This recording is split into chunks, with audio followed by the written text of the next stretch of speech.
You want answers? I think I'm entitled. You want answers? I want the truth! You can't handle the truth. It's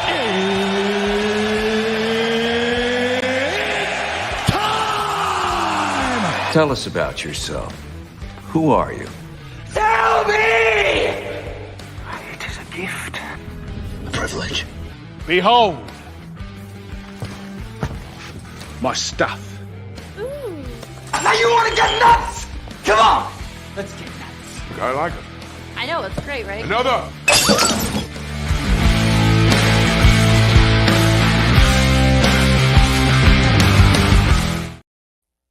Greetings and salutations. Welcome to the Meaning of Fandom. This is where we gather people of a group of people together and they share with us what a particular character or fandom means to them and why. But we also take your comments and questions. I want to welcome you into this installment of the Meaning of Fandom. I am your host, Ryan of And I Quote Channel, and boy, do we have a great star-studded lineup for you tonight. We have some veteran panelists coming in here. We also got some newcomers to the stage, and we are very, very happy and grateful to have every single one of them with us for this episode. So please welcome the man behind that great intro you just saw at the top of the show.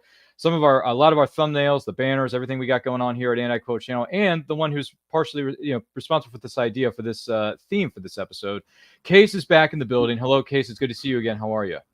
Hello. Yeah, I'm good. It is October. It's spooky season, so I was in the mood to talk about that for a Meaning of Fandom show.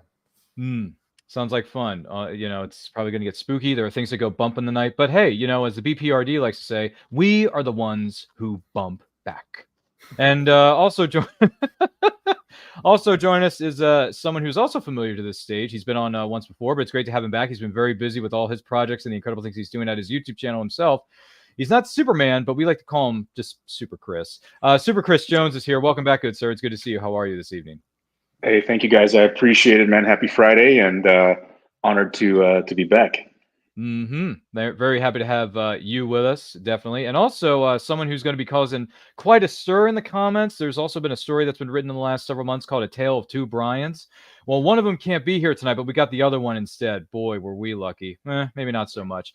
Please welcome indie best-selling writer and publisher Brian K. Morris, who is the only person on earth can make a fez look this good on camera. It's the sideburns, it helps.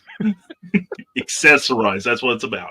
Thank you for having me on, Ryan. I appreciate your asking me back. It's been a long while, and I'm glad to be with these wonderful people here and looking forward to this evening. Yeah, it's going to be a lot of fun. It's we didn't get the other Brian in here, though. But we had to settle for you instead. But it's all good. We love you all the more the same. And Brian Rodman, we love you, brother. We wish you well. Please get well. Stay strong. We miss you. And feel free to follow him on brianrodman.com, if I'm not mistaken. Great gentleman. Also joining us tonight is a big name superstar all over social media, and she's making her presence known here on the And I Quote Channel stage for this episode, I should say, of the Meaning of Fandom. Please welcome Kat White is in the building. Hello, Kat. How are you? Hi, what's up? Thanks for having me. We're so happy to have you here. Thank you for being with us, Kat, and thank you who may be watching or listening to this right now for being with us. Don't forget to like and share this with everyone you know. If you have any questions or something that may spark a conversation with you regarding some of these fandoms, please let us know in the comments. Let us know in the chat. We're more than happy to hear from you as this show goes on, whether you're joining us, live or on the replay, respectively. So without any further ado, before I turn things over, and here's how this is going to work. For those of you who are new to this program, we're going to let each panelist share what a particular character or fandom means to them and why, and then we're going to get everyone else's within the roundtable's feedback on what they think about that fandom, or if they're familiar with that character, and all that good stuff. But before I turn things over to our first panelist, we have this to share with you to get you in. And as the words of my friendly neighborhood wingman Sebastian would say, first we got to set the mood.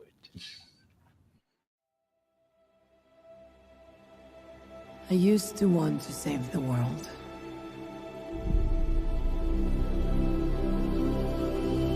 This beautiful place. But the closer you get, the more you see the great darkness within.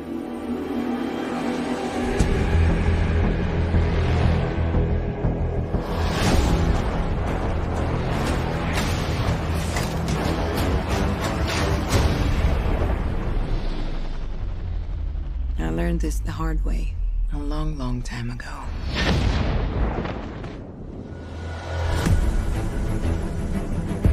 What is your mission? to stop the war. What war? The war to end all wars.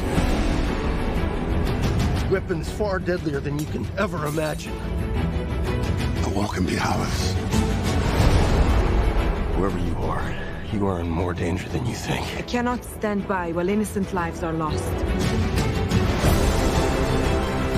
Be careful, Diana. Who is this woman? She's my secretary, sir. She's a very good secretary. It is our sacred duty to defend the world. And it's what I'm going to do.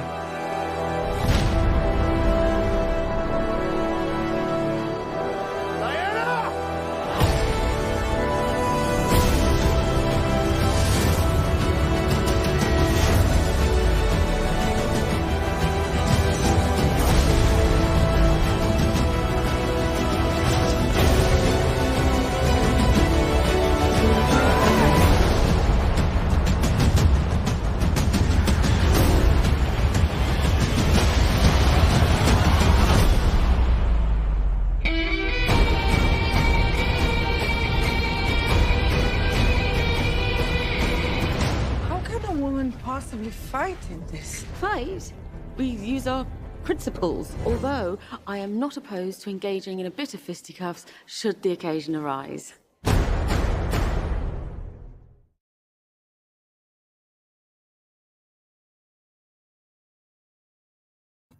Well, I mean, talk about a character in a movie that's been, at the time, was 75 years in the making. It took the studios long enough to realize that. She's one of the most longest-running comic book characters in the history of media. And not only that, she's had successful television shows. She's had successful animated programming over the years. And now, in 2017, she finally got her big screen live-action treatment with Gal Gadot taking on the iconic role of Diana Prince / Wonder Woman.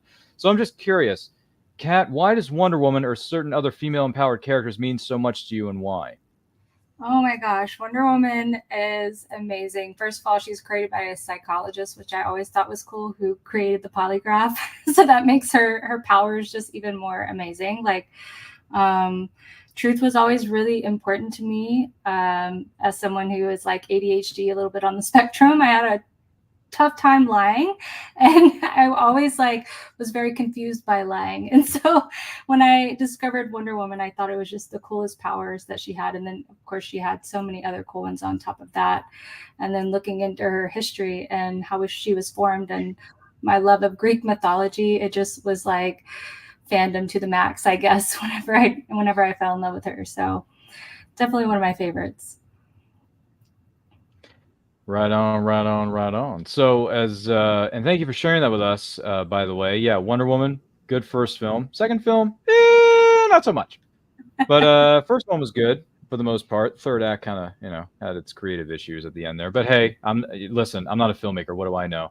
But I'm just curious, though. Brian K. Morris, you've been steeped in comic book history and mythology for an awfully long time. So what are your thoughts on Wonder Woman? I mean, she is iconic. There had been a couple of characters before her that were, female, but this is the first one that had superpowers, had a message, unique abilities, kind of an ongoing development, because she didn't exactly spring from Paradise Island and just automatically became Diana Prince. There was a process to it, and something I always liked about him.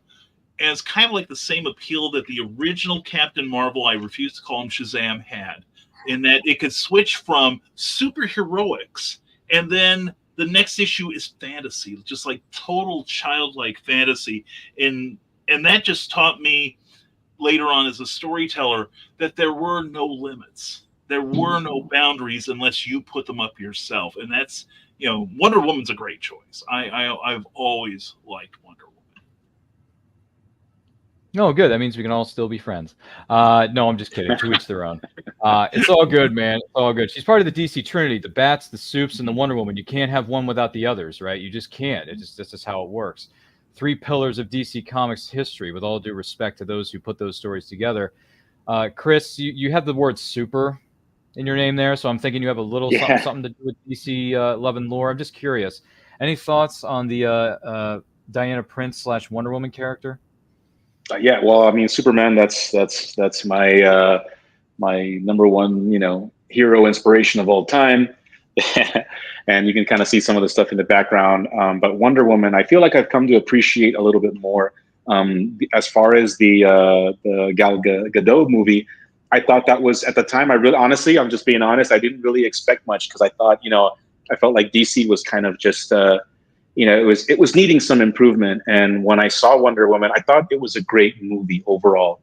But when it comes to Wonder Woman, I am a Linda Carter fan. I recently watched the pilot the other day, and I think what makes those characters so special, again, is when you whether it's Linda Carter or Gal Gadot, it's like when you watch them, and when they make you believe, and they do inspire, they have that kind of energy, presence to the screen, and to us. I think it just makes them even more wonderful, more super.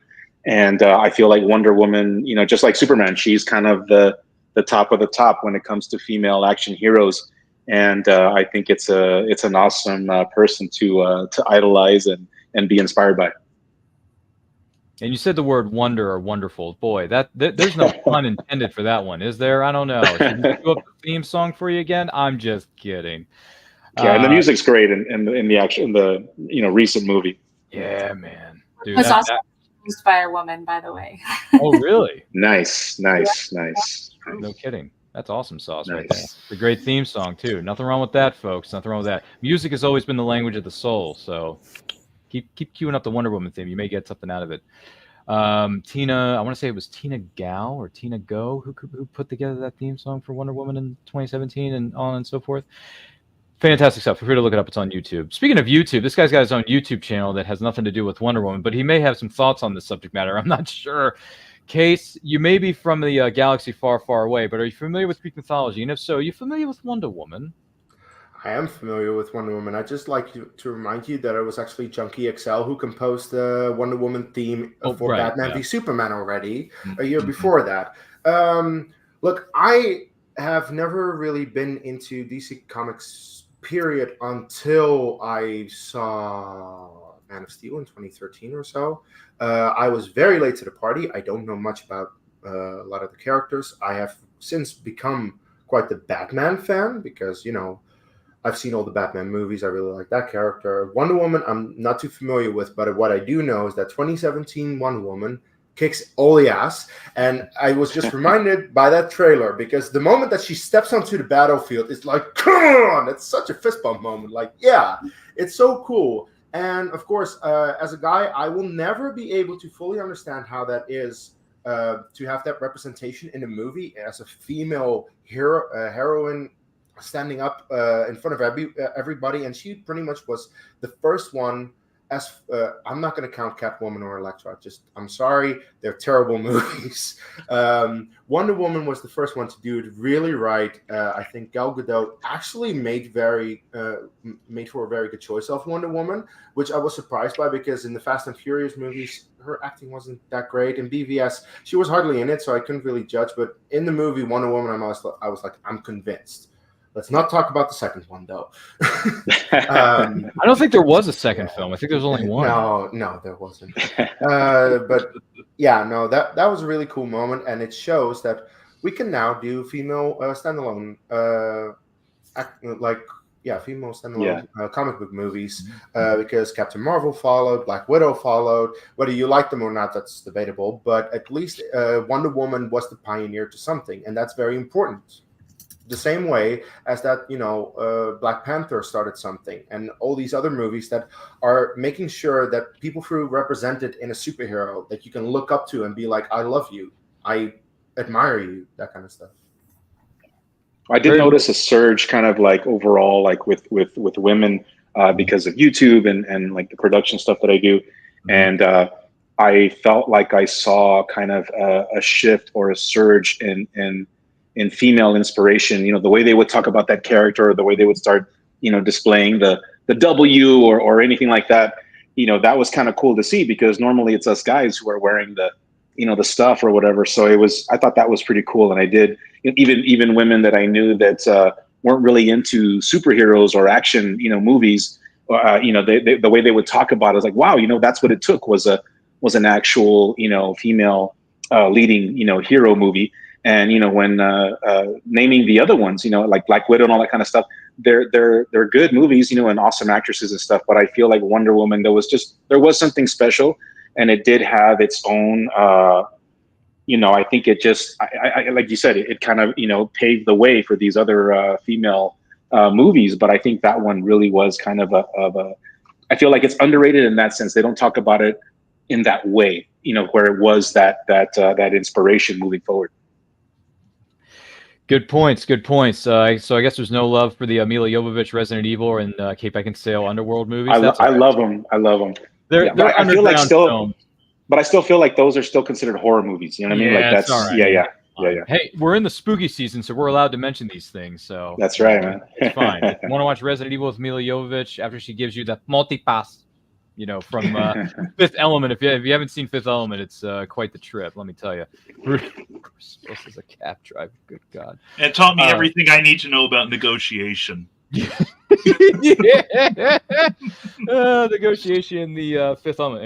Anyone else want to negotiate? Sorry. 90s tangent, guys. 90s tangent.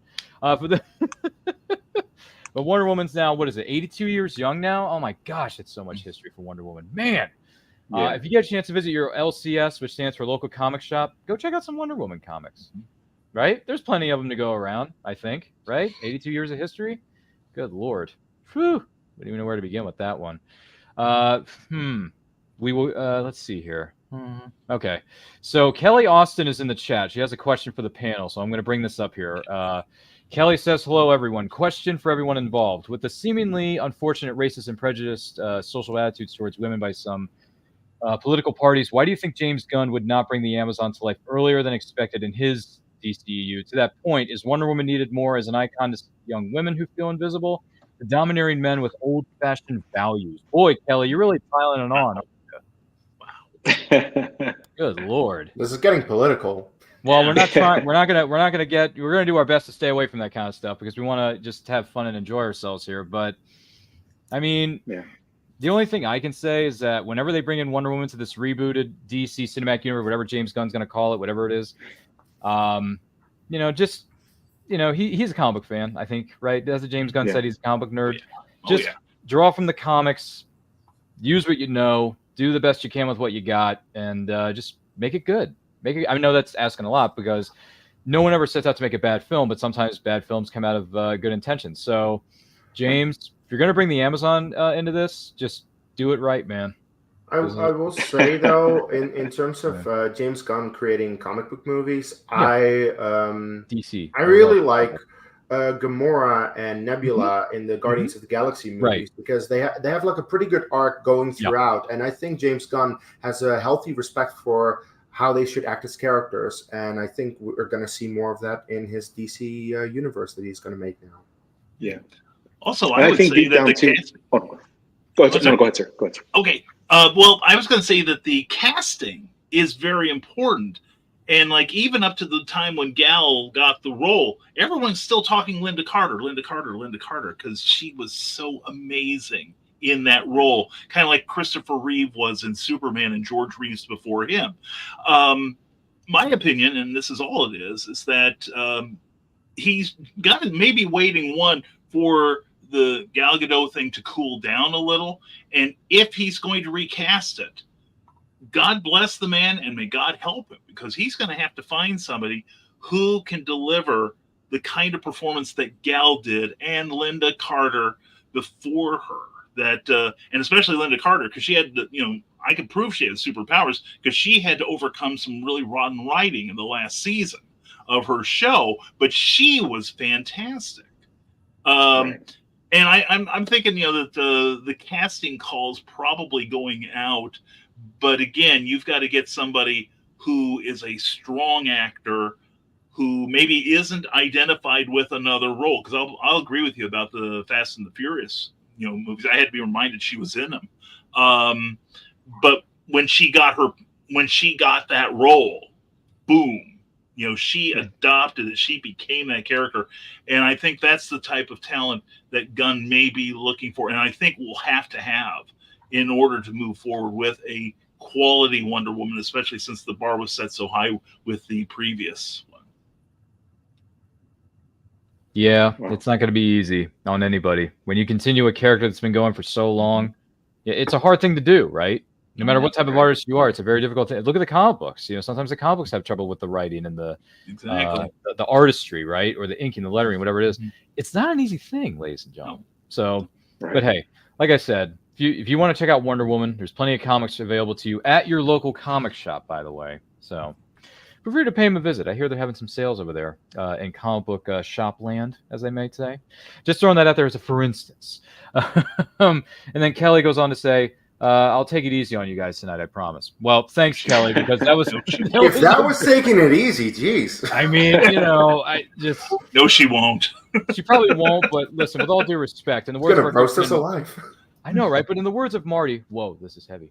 But outside of that, Kat, thank you so much for sharing your love of Wonder Woman and that character with us, and continue, whether you want to watch the movie, you want to check out some of the comics. And if you want some suggestions on certain comic runs you may want to check out, you can always ask Brian K. Morris knows a thing or two, because he's been around a lot longer than me. So, just feel free to reach out. He knows people and he knows things. So, or you can reach out to, Chris too. Chris is a great content creator and a great YouTuber. So, who knows, right? Happy to connect with you guys through this. Feel free. Ask us any questions that you want. We're all here to support. And what we believe on this show, and the person who's maybe watching and listening to this right now, indie supports indie, right? So we try to support one another in this process. Let's just try to keep that in mind as we go along. Before we continue on, this is the Meaning of Fandom, episode 8. Don't forget to like and share this with everyone you know. If you have any questions or comments about these characters or fandoms that we are going to be discussing, let us know in the comments. Let us know in the chat. Take it easy on us. Maybe not, kind of like Kelly's finally learning, and all that kind of jazz. But we love you anyway. We love you so much. And if you're watching us live on the replay, we thank you for being with us. So before I turn things over to our next panelist or our next fandom that we are going to be, so interested to hear thoughts on. Oh my gosh, Excellent Smithers. We have this for you. Take a look.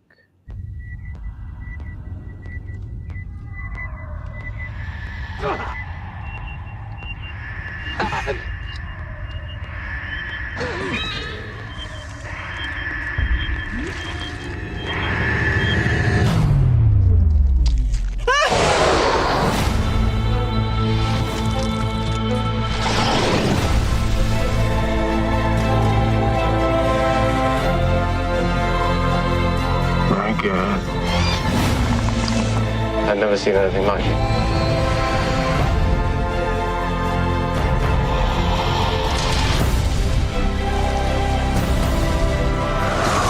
Get away from her, you bitch!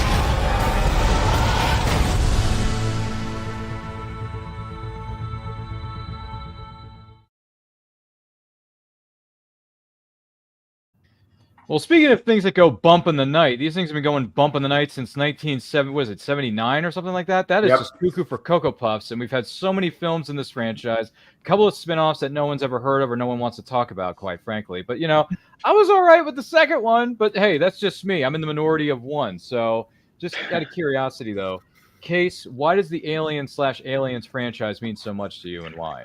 Is it typical that when I request to do a horror-themed thing, I still kind of do Star Wars, because I feel like this is the most Star Wars a horror franchise can get.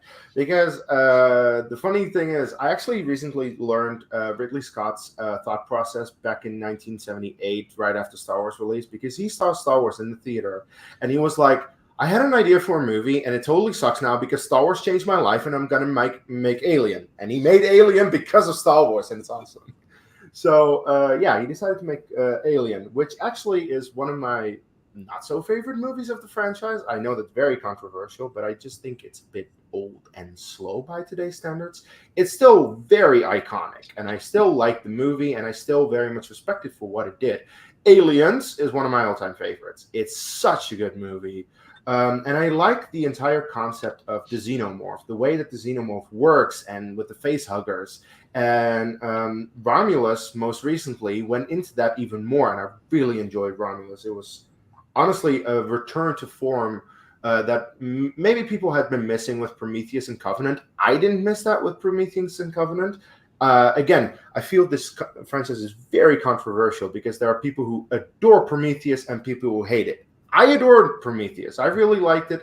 I thought it was a good prequel to establish more lore in an already very fascinating universe. And I thought it added more that actually the new one, Romulus, goes into even more. Covenant is dumb, but it's fun dumb. Because it like essentially all the characters make all the wrong choices all throughout the movie for the sake of the plot to move forward, and I know that, but still we get a lot of good xenomorph stuff happening, and that's cool, and I like to watch that. Sometimes I'm a man of simple taste. On the other hand, though, I do think that the character of David, played by Michael Fassbender, is extremely fascinating throughout both movies, regardless of what you say about it being stupid and dumb, whatnot. Because David wins in the end and makes the xenomorph, and yay, that's cool.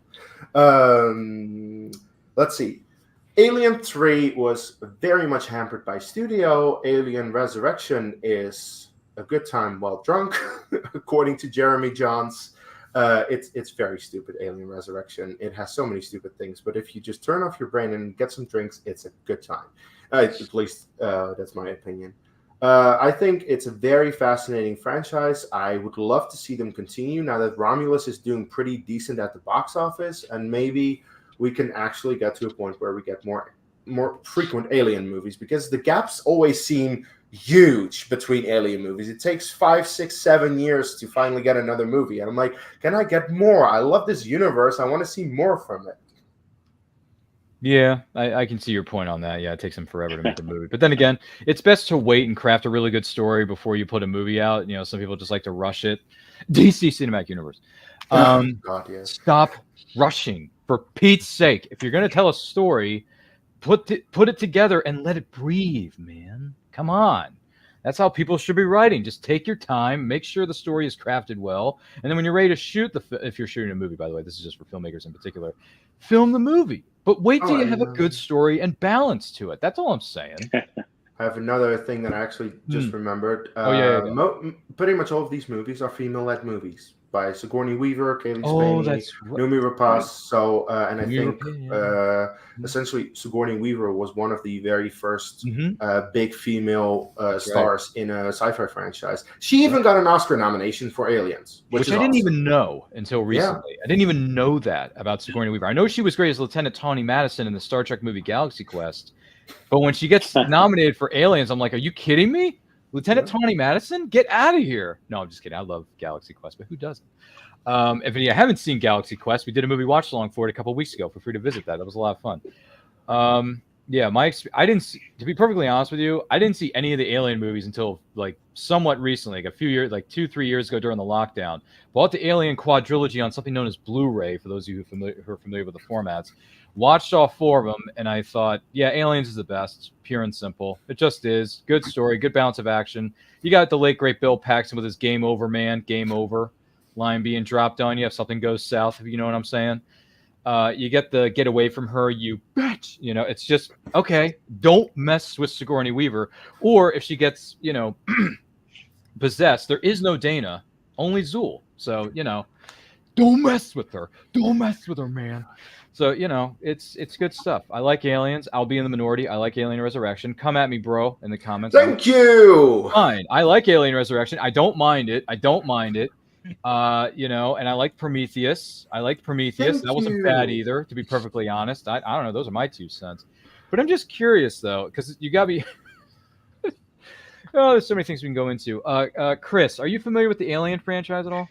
Yes, I'm a huge Alien fan. Kind of similar to Chucky. I wasn't allowed to watch horror movies when I was young, or rated R movies. So, when I finally got brave enough to try and do it on my own, I was just fascinated by all of them. And I used to have, when I was younger, I used to be like terrified of spiders. So the face huggers, they look like giant spiders. And so that it just, again, it's even though I was terrified, I was fascinated.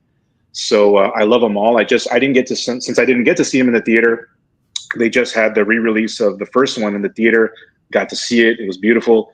And, but I love them all. And Aliens is one of those sequels that I love, better than the original, only because I you know, aside from YouTube, I'm a filmmaker as well. And I remember when I watched the first one, I thought, you know what, if I was going to make a sequel, I would do this, this, and that. And obviously James Cameron just took it to a whole other level in the second one. But also too, one of my favorite aspects to Alien, the French, I prefer 1 through 4. The other ones I enjoy, but you know, I feel like for me, my preference in movies or feel when I watch movies is anything before 2010. I feel like after the early 2000s, that's when all the movies just, now we kind of have this standard or this formula that they follow, and this, obviously the look and you know, they got, you know, 6K, 8K, all this stuff. But I really enjoyed, you know, film, and you know, when they shot on film, I just felt like it gave the movie itself a different presence. And but Ripley, the character of Ripley, to me, she is kind of going back to the Wonder Woman. To me, she was kind of the first that I saw a real life grounded Wonder Woman. You know, that you believe, that you rooted for. And I felt like Sigourney Weaver was just you know, she's an icon.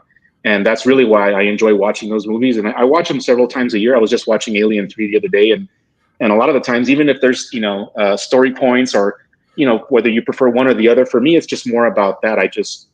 I'm watching Ripley. Question, Chris. Did you watch Romulus? Yes, I did. My only critique on Romulus, I wish my favorite character was the actor who played the android. I felt like they should have it should have just been his solo movie. I thought that I think he did really well. My only critique on Romulus was that I just felt that the cast was a little too young. You know, when you compare, you know, like in the trailer, when you have the main girl with the gun, I immediately think Ripley, right? But when you compare the two, it just, that's what I enjoyed it. But again, that's why I prefer the first 4. I felt like that's what's missing. I think these days it was a little, I felt like they needed someone that was a little bit older, just in the mix, just so that it would balance out. And I felt like that's the only thing that took away from me. I just felt like it wasn't believable to have all these young teenagers, you know, I mean, that's what they look like to me. And I mean, they kind of were, but that was kind of the point of the movie. Right. They were, well, but I just felt like scrappers. Yeah, maybe it just wasn't. That's what I guess it wasn't as you know, to go from Ripley and everyone else to them. Again, I loved it and I watched it and I enjoyed it. And I think what's awesome about the newer movies is that, you know, at the time when they were just using practicals and you know, miniatures and all that kind of stuff, now we get to see the full on. I think if anything, Romulus has the best, you know, framing, scenery. Everything looks magical on screen. So that I enjoyed. Cool. No, I get that. It's, you know, some alien movies work, some don't. By the way, I find this funny that someone brought this up just a moment ago, and she says, Kelly says, Alien Resurrection, would you like a large alcoholic beverage sent to you so that you can forget you've ever seen it, Ryan? Kelly, look. Listen, Kelly, with all due respect, I'm in the minority on a lot of movies that I like. You know, there's a lot of people that say, how dare you like that movie? The movie's trash. I'm like, well, I like it, okay? I like it for certain reasons that maybe someone doesn't understand, and that's okay, because film's subjective like everything else in life. So, look, was it stupid that they decided to do like 250 takes for Sigourney Weaver to finally do the ball in the net? Yes, it was, but we got that shot, and it was real. Good. Right. It's a good scene. I mean, well, it's a good shot of it anyway. No pun intended, by the way, Sigourney Weaver. No, it's still good stuff. But no, I don't want to have an alcoholic beverage sent to me. I'm fine. Thank you very much. I like the movie. I don't mind it. Doesn't bother me. Whatever. Kat, any thoughts on Ellen Ripley and some of the characters that have been featured in the Alien franchise? You're muted, by the way. Oh, yeah. Just so you know. Yeah, you're muted. There you are. My bad. No, I haven't seen the new one. I really want to. Our theater has done a really good job of like they create life-size versions of things when they come out. So I see it every time I go in there. But yeah, my little one even wants to see it, but I'm not sure we're there yet. Jeez. Yeah, I was gonna say Alien movies are rated R for a reason. So they are. Well, you know what I did when my daughter was young, because she loves aliens and she loves Chucky. And what I did was, because again, being a friend, this might just be a tip as a parent. You know, when I was obviously when I was little, scared the living whatever out of me, right? So I thought, what can I do with my daughter so she can watch it? Because I always enjoyed watching them when she was little, and I'm like, I don't want to turn it off. So, but what I did was I thought, well, you know what? I'm going to show her the behind the scenes first so she can see that it's fake. So she can see that there are costumes and machines. And I did that. And you know, she's obviously a huge alien and horror fan, but it worked. And so when we watched them, she knew what they did to create them. So it never, you know, she never had nightmares. Wow. Very clever. There you go. Parenting 101 coming soon. Yeah. Superstones, YouTube.com. I will say it's so amazing to me how they created the new aliens in the new movie, because they can do CGI all they want, but they didn't decide to do that for any of the creatures that we saw, including the new creature that gets created at the end. They found a very tall, weird-looking actor that looked just like that, and it was creepy as hell, and it worked. What? Yeah. I did not know these things, but wow. Okay. Well, yeah, yay, practical effects, right? Practical effects for the win. Isn't that right, folks? When it comes to filmmaking, especially in today's world where CGI is such a big thing nowadays, get rid of the CGI. Use practical effects. Kick it back to what do you guys 80s. think of the Alien TV show that's coming out soon? There is an Alien TV series coming out? Yeah. I think it's called. Case I think is it's on called. This right now, 'cause Case is a hardcore fan, so he's like, "Oh, where's it premiering? I'm going to watch it." Yeah, I think it's Alien Earth or something like that. But yeah, that's. Oh yes, I've heard about this. Yeah. Yeah. Is this happening next year or 2026? Do we know? I think they're filming it right now. Yeah. Oh wow! I have heard about it. It's set before Prometheus, actually. Whoa! Well, fasten your seatbelts because all 5 of us are probably going to be sitting front row. I don't know, but no. Hey, Kat. However you want to go about presenting these alien movies to your family, hey, you do what you think is right. We believe in you because you can do it. My son loved Stranger Things, and I couldn't even help myself with watching that. He's begging, so I think that's a really good idea. My parents also didn't let me watch scary stuff, so I still feel like I'm catching up all the time. Yeah. Yeah, it's a good one. It's okay. It's all good. Hey, we eventually get to some of these movies in our own time, in our own way, right, Kat? So it's okay. It's not a biggie. By the way, Kelly says it's all good about being a minority on film. She gets hassled over her love of Star Trek V, The Final Frontier, and James Bond's Die Another Day. So, yeah. Kelly, you can be over here in that corner because I'm not going anywhere near those two. Star Trek. I'm with you on Die Another Day. I like I love Pierce. He's my generation's James Bond, and I love him to pieces. Yeah. But Pierce, it wasn't your fault. It was bad writing, bad directing, bad CGI all around. Ignore Die Another Day, because to me, your swan song, with all due respect, was, in fact, The World Is Not Enough with Sophie Marceau. And that was a much better film to me than Die Another Day. All right. I agree. You know, that's just my 2 cents. That's just my 2 cents. But then again, you may think differently. Who may be watching and listening to this. And by the way, Jamie Hill is with us. She says hello to everybody. Hello, Jamie. Good to see you. Hope everything's well in your neck of the woods. And do not forget to like and share this episode of Meaning of Fandom with your closest friends. And if you're watching this live on a replay, we thank you for being with us. We cannot do this without you. And if you have any thoughts or questions, concerns, or maybe about our minority of movies that we may like that you may not well-being, please let us know in the chat. Kelly says, give me 40 minutes one day. I'm going to change your mind about these 2 films. I don't think so. I do not think so. Listen, it's best to make promises you can't keep, right? That's what we were taught. But Brian, answer me this. Yeah. What does God need with a starship? I don't know. I don't understand that. In Star Trek V, I do not understand that, which that's a whole other ball of wax. Okay. But anyway, Brian K. Morris, did you have any rapid fire thoughts about Alien? Actually, truth be known, I checked out with Alien Resurrection. Yeah, I loved the grungy look of the first 2. It looked like all these decks had never seen a broom or a mop, and just looked so run down and so utilitarian. But the third one to me was so murky that it just gave me a different vibe than the first 2. And I thought, well, the first 2, I'm fine with that. They're a great set of bookends for a film franchise. And then it went on, and that was about the time I stopped going to the theater so much. I hear that they now have color and synchronized sound. So, I'm really looking forward to going back. But I was just happy enough with the first 2, and I've watched those 2 over and over and over again. And I can even get my wife to watch the second one, Aliens, because she loves Ripley so much. Although she is not big into suspense and gore, but I actually got her to watch it one time without both of her hands pasted over her eyes. So that is the power of that film. So there you go. I'll say watch Romulus. I think you might like it. You guys have about convinced me on Romulus. I may have to end my embargo. The thing is that it feels. Kelly says you're my hero, Brian. Like I feel like Romulus out of the new movies feels the most like the original. Yeah, because they went back to that original feel, a more horror-like movie. Claustrophobic. That's why, it's close to the first two. We're claustrophobic. Sounds good. Yeah, I'm convinced. I will have to check that out. A balanced question before we move on to the next topic. She says, Kelly says, how do you feel about the prequels to Alien? Do you prefer the intelligent aspect of the series or the no-holds-barred, blood-curdling action? Because there is a divided community on this subject matter. Listen, my favorite one is Alien, so I'm going with the blood-curdled. I mean, I don't mind suspense. I don't mind, intelligence being discussed during these kind of things, because that's what Prometheus was, right? It was like, hey, if we really did this and we found this sort of stuff, what would happen to humanity? How would humanity face this kind of a threat?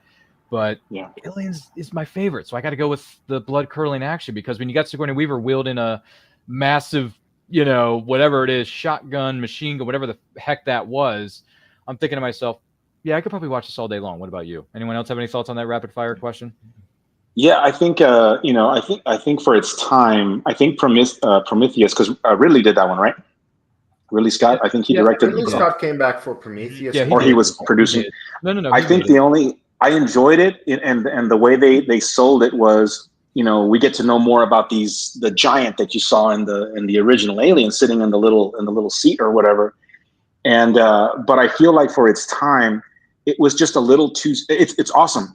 But I think it was a little too slow, and I think that's why it didn't do as well as it should have. It didn't fit the genre that was happening, and I feel like the world was already starting to move too fast, and I think it just needed to be a little edgier, a little grittier. Romulus is like the original, but it still has a lot of what we see today, which was what made it exciting.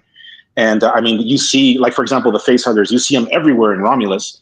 So I think that's what Prometheus should have done, was kind of cater a little bit more to the times, as opposed to just trying to stick to the original. Because I felt like with cell phones, everything was on the rise, and I think Prometheus just held back a little too much. Interesting.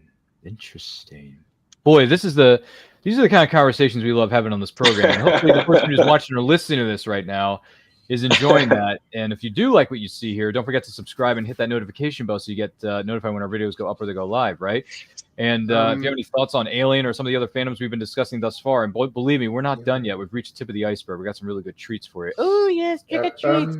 I just want to say on Prometheus that I feel the big reason that it's such a controversial movie is because people were not necessarily expecting an Alien movie, because it's not titled Alien, and there's hardly any alien in it. If you look at it as a science fiction movie, it's awesome. It explores a lot of very interesting science fiction concepts with where do we come from, the engineers and everything. If you look at it as an alien movie, maybe not the best, because there's no xenomorphs whatsoever. There's one that comes out at the end and kind of looks like one, but that's 2 seconds of screen time, I feel. So not great.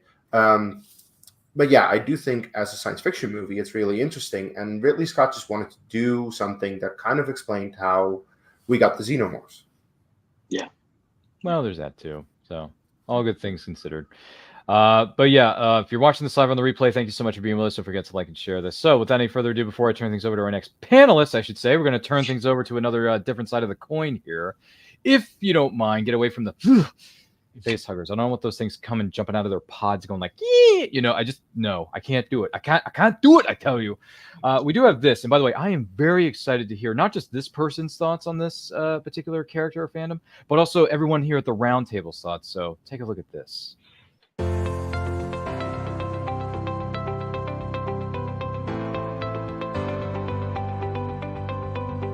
You've worked hard and written a great book.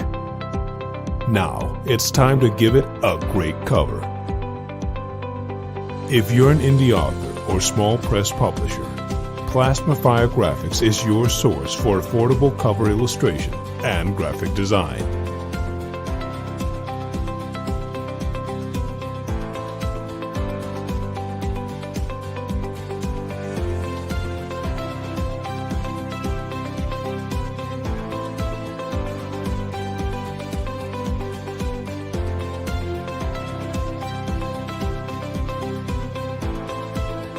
Plasmafire Graphics, when the look of your book matters to you.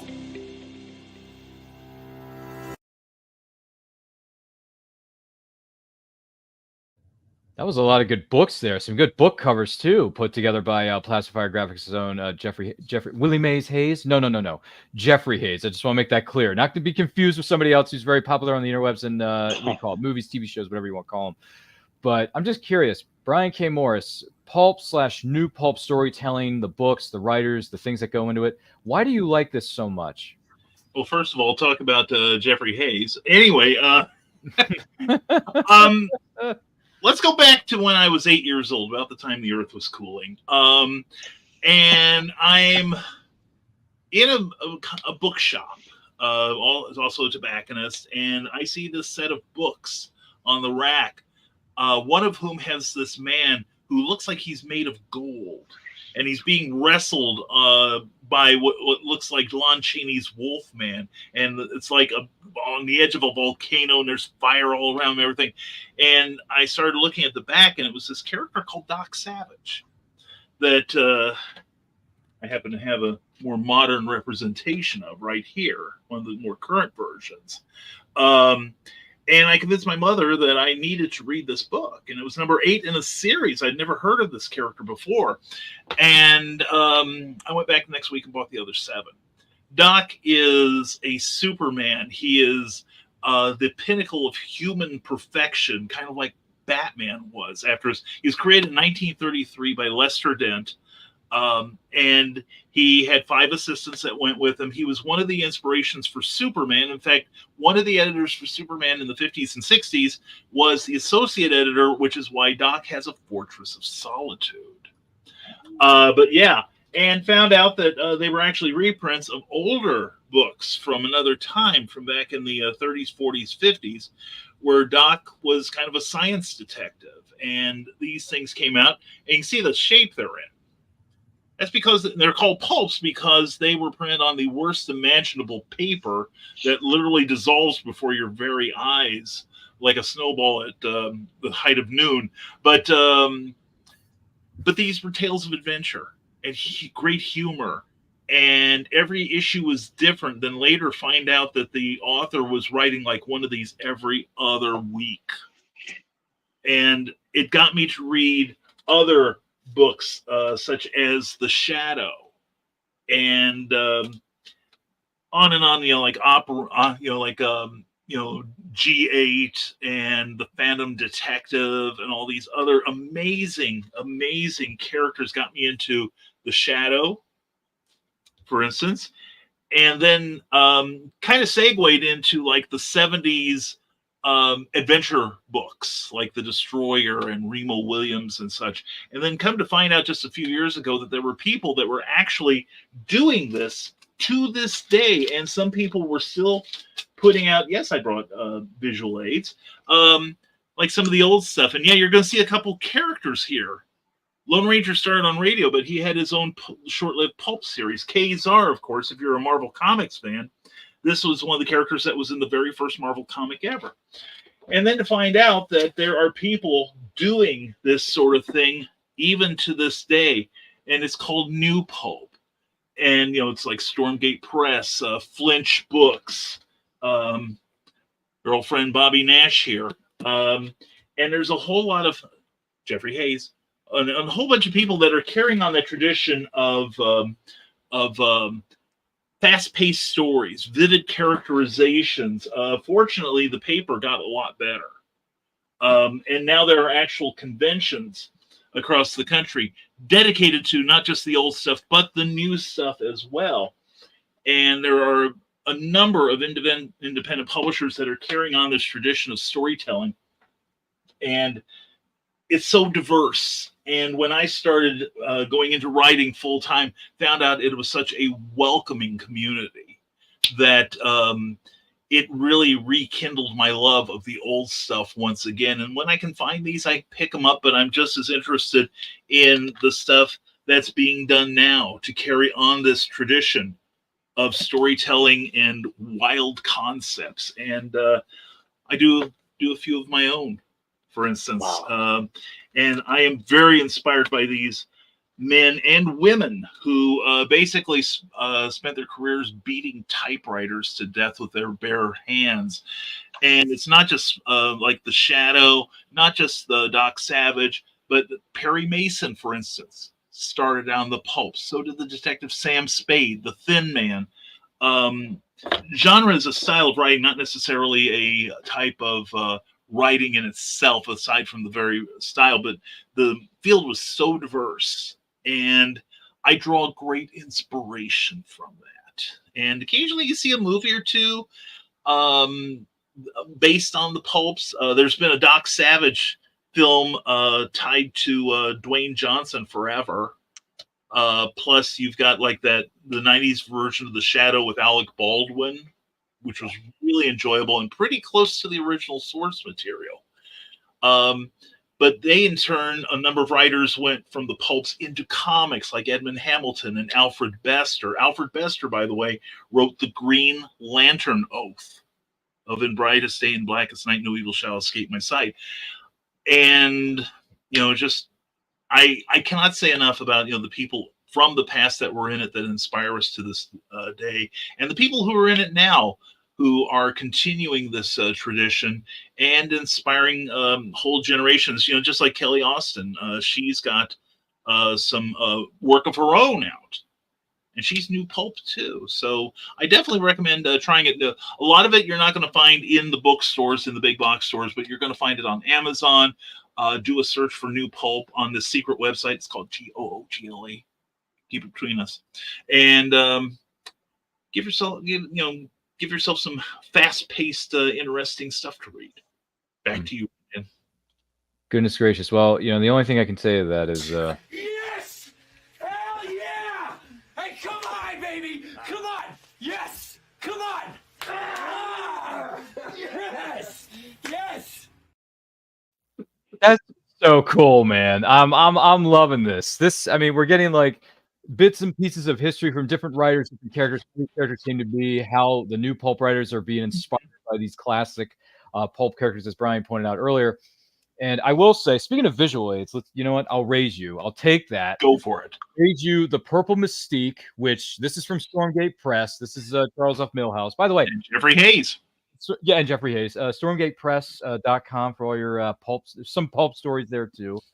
I got that Tom Myers Mystery Volume 1. I got to read story number. Yes. I read it because I freaking love Bobby Nash. Is such a great writer. Anyway, sorry, I'm a little passionate back here in the studio. Cool.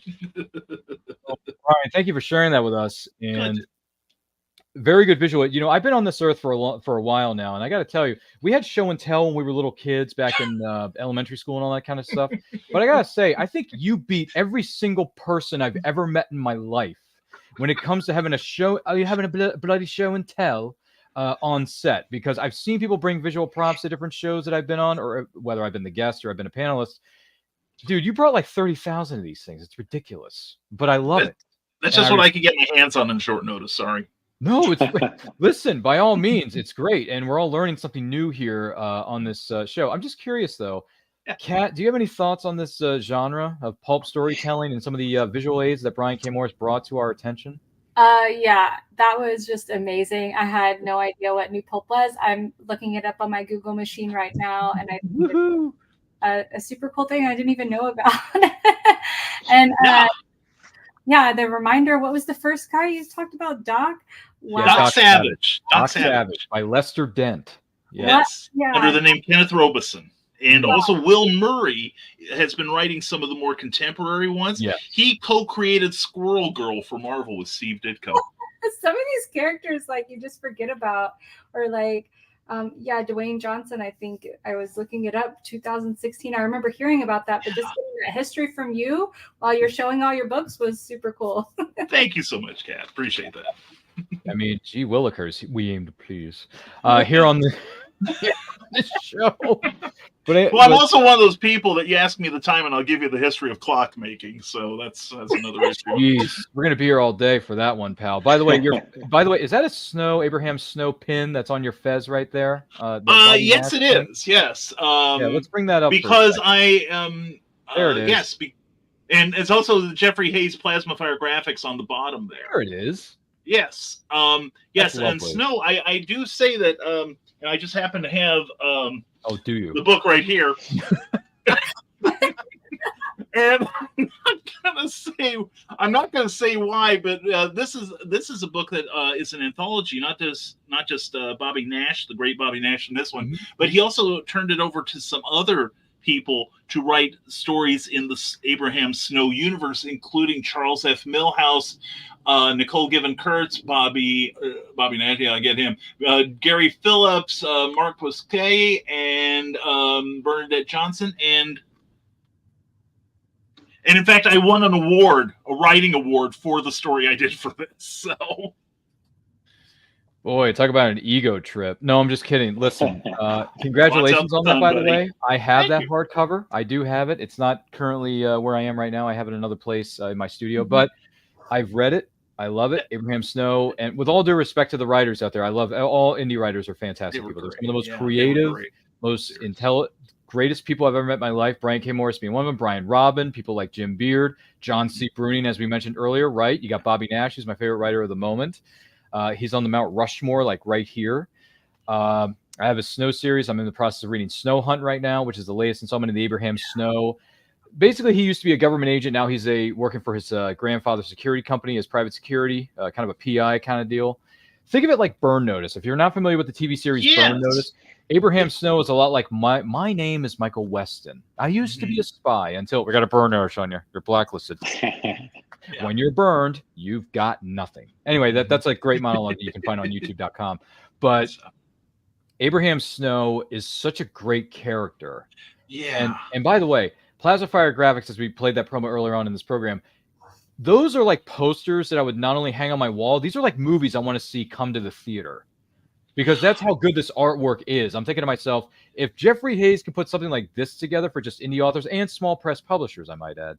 Yeah. I want to see Abraham Snow come into theaters looking like that. That's what I want to see. Yeah, that would be a great series. And I got to tell you, I didn't bring it up with me because I only have 2 arms.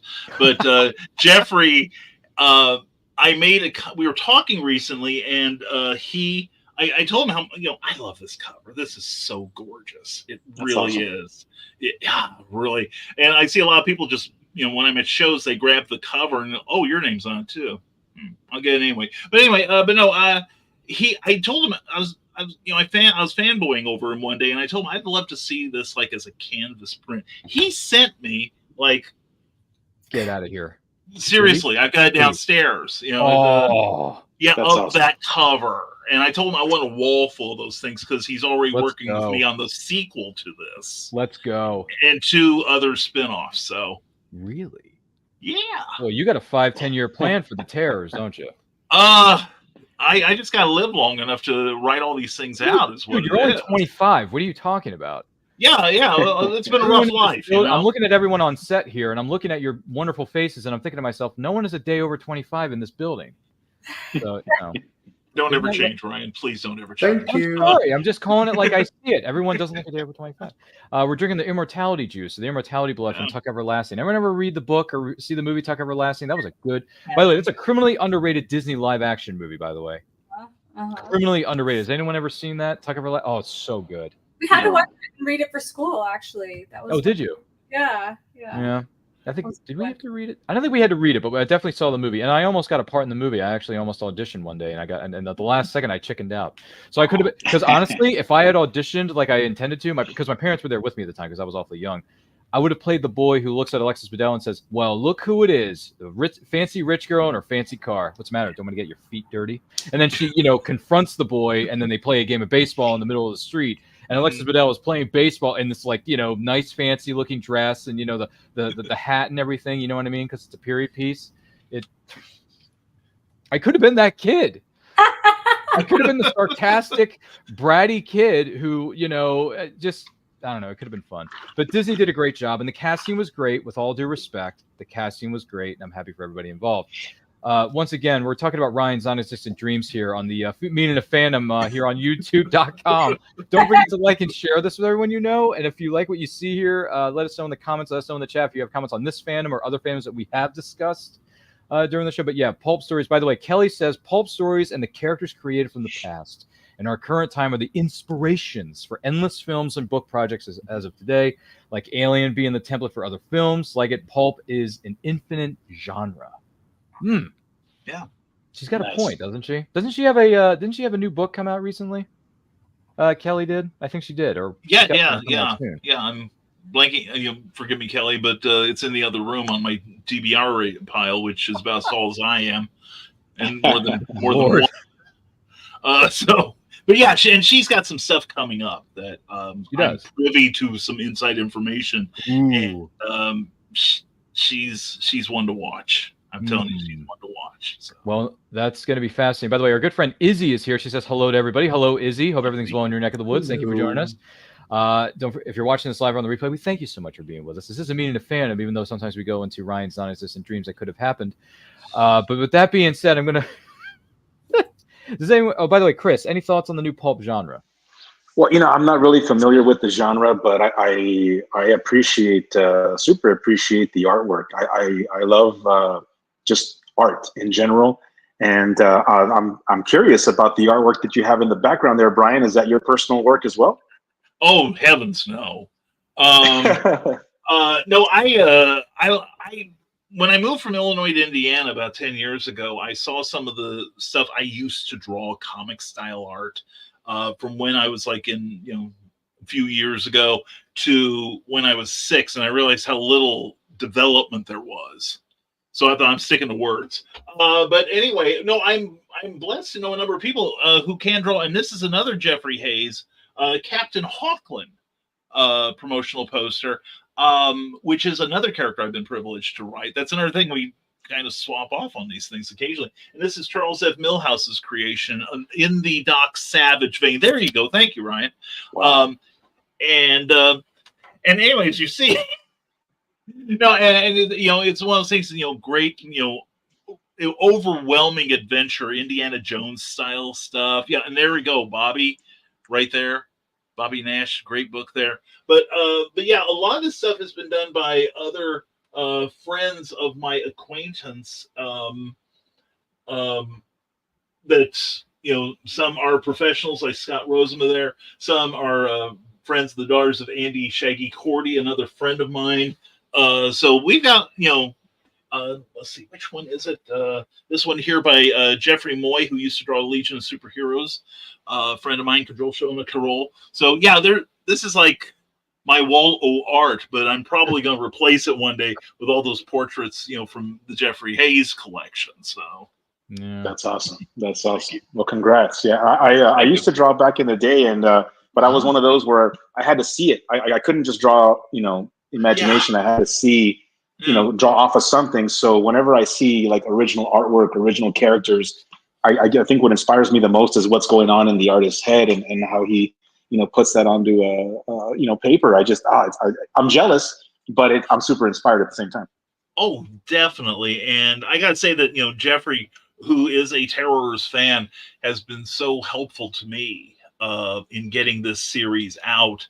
And it kind of pushes me to do a little better because, one, I've got that award. I better be worthy of it in the future.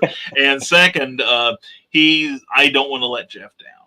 So that's awesome. Well, congrats. That's awesome. Thank you so much. I appreciate that. Yeah, you're kicking tail and taking names, even if you are still 25 at heart. More like 10. More like 10. But it's all right. It's a good number, right, guys? Kees, any thoughts on some of these stories that have been shared with you thus far regarding new pulp or pulp-type stories? You know what the thing is? Up until, let's say, 20 minutes ago, I had no idea this existed in the first place. Then Brian comes in and tells us about it so passionately, and I'm like, man, this sounds like something I could get into, even though I have no idea what you're talking about. But you sound so passionate, and that's so cool. Honestly. Well, thank you. Yes. Well, and here's the thing, like I said, you want diversity. This is a book of mummy tales by Beard and Bruning. Millhouse did a thing here on westerns, which was fun to write. And if you like, science fiction, this is kind of like think pre-World War II X-Files. Okay, my story is about alien ghosts. And then there's a classic character from the pulps called Domino Leia. Bobby Nash writes a ton of these things, but she's a very independent woman. And yeah, she's all dolled up and everything, but that's, she's pretty dangerous and works for the cause of justice. And, John C. Bruning's Midnight Guardian, if you like, the Batman shadow type, and supernatural aviation, which was a thing. So, if you're looking for something, chances are somebody's doing it in this field. So it's like it's like Baskin Robbins. You got 31 flavors for everybody, right? Pretty much. That's awesome. And you just walk into like someplace like Windy City Pulp and Paper in Lombard, Illinois when it's on, or Pulp Fest in Mars, Pennsylvania, and just be in the midst of all these people who are creating this stuff. Like Chris, you mentioned, watching people, illustrate. I feel the same way. And to be surrounded by all this talent. I had a booth this year at Pulp Fest, and I'm sitting there writing plot ideas because the gears are just turning and turning and turning. So it was just, that's awesome. It was just, I am passionate about this, and I'm proud to spread the gospel of pulp and new pulp wherever I go. So. That's awesome. Well, it shows. Yeah, man. Thank you. And if someone's passionate about something, that passion can carry on to somebody else, and then they can pass it on to their friends, right?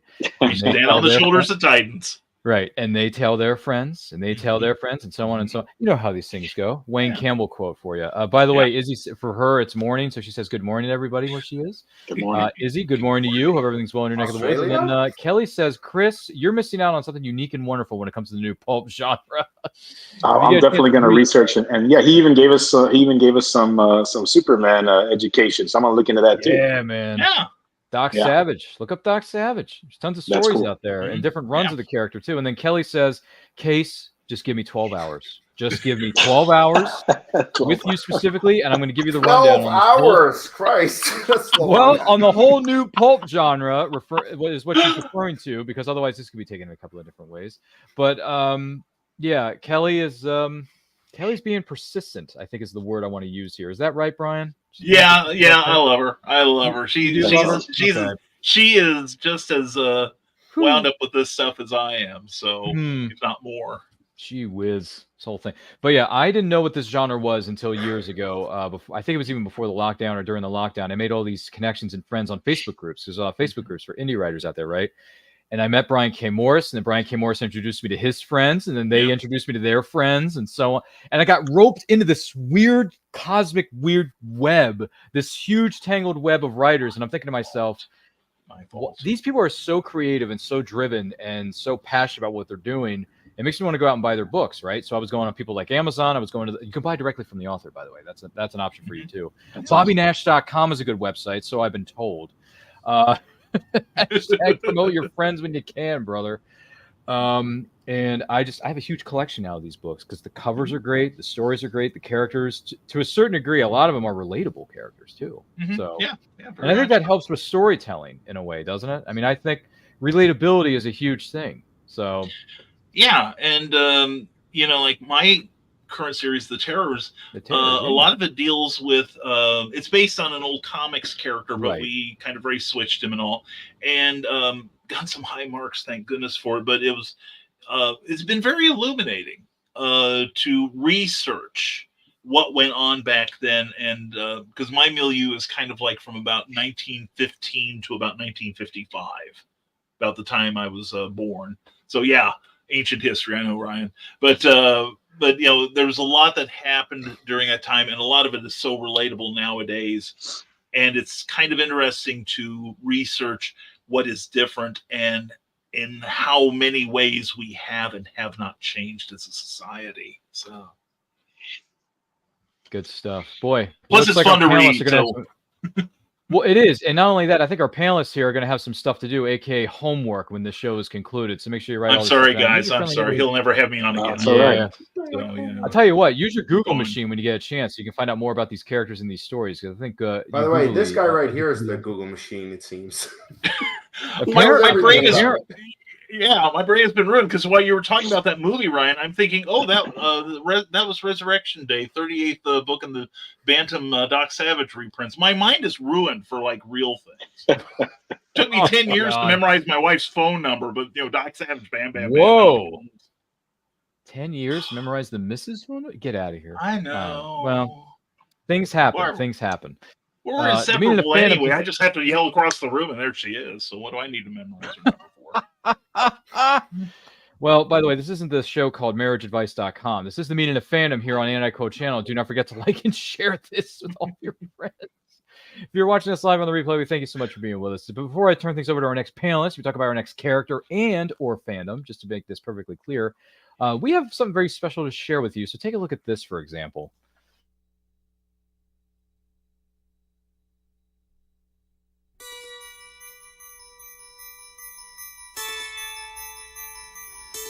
Everyone has a birthday they'll always remember. Can we open my presents now, Mommy? A good guy! I knew it! I'm Chucky. He's something, isn't he? This is Andy's. Time for bed, Andy. Good night, baby. Good night, Aunt Maggie.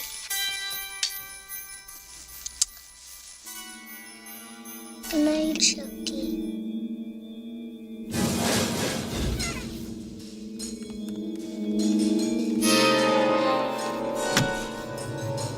Everyone knows most accidents happen at home. How did that happen? This is no accident. Andy! I'm Detective Mike Norris. Homicide. Andy! Miss Peterson's dead, Miss Barkley. She fell from your kitchen window. Someone's moved in with the Barkley family. And so has terror. Mommy, I know who is on the counter. Andy! Who, Andy? Chucky. Nobody believes you about Chucky. He came alive in my hand.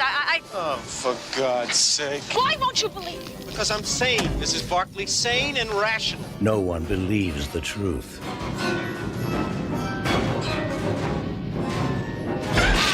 Or lives to tell it. There's nothing nice about murder.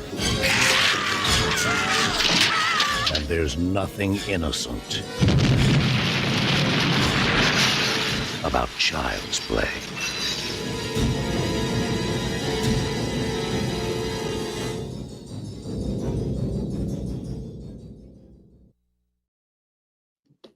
I mean, there's a couple things I can say, but I'm going to save them for later. But Chris, I'm just curious, of all the franchises that have existed in the last 7,500 years, of all the characters, all the fandoms, all these things, I got to be honest.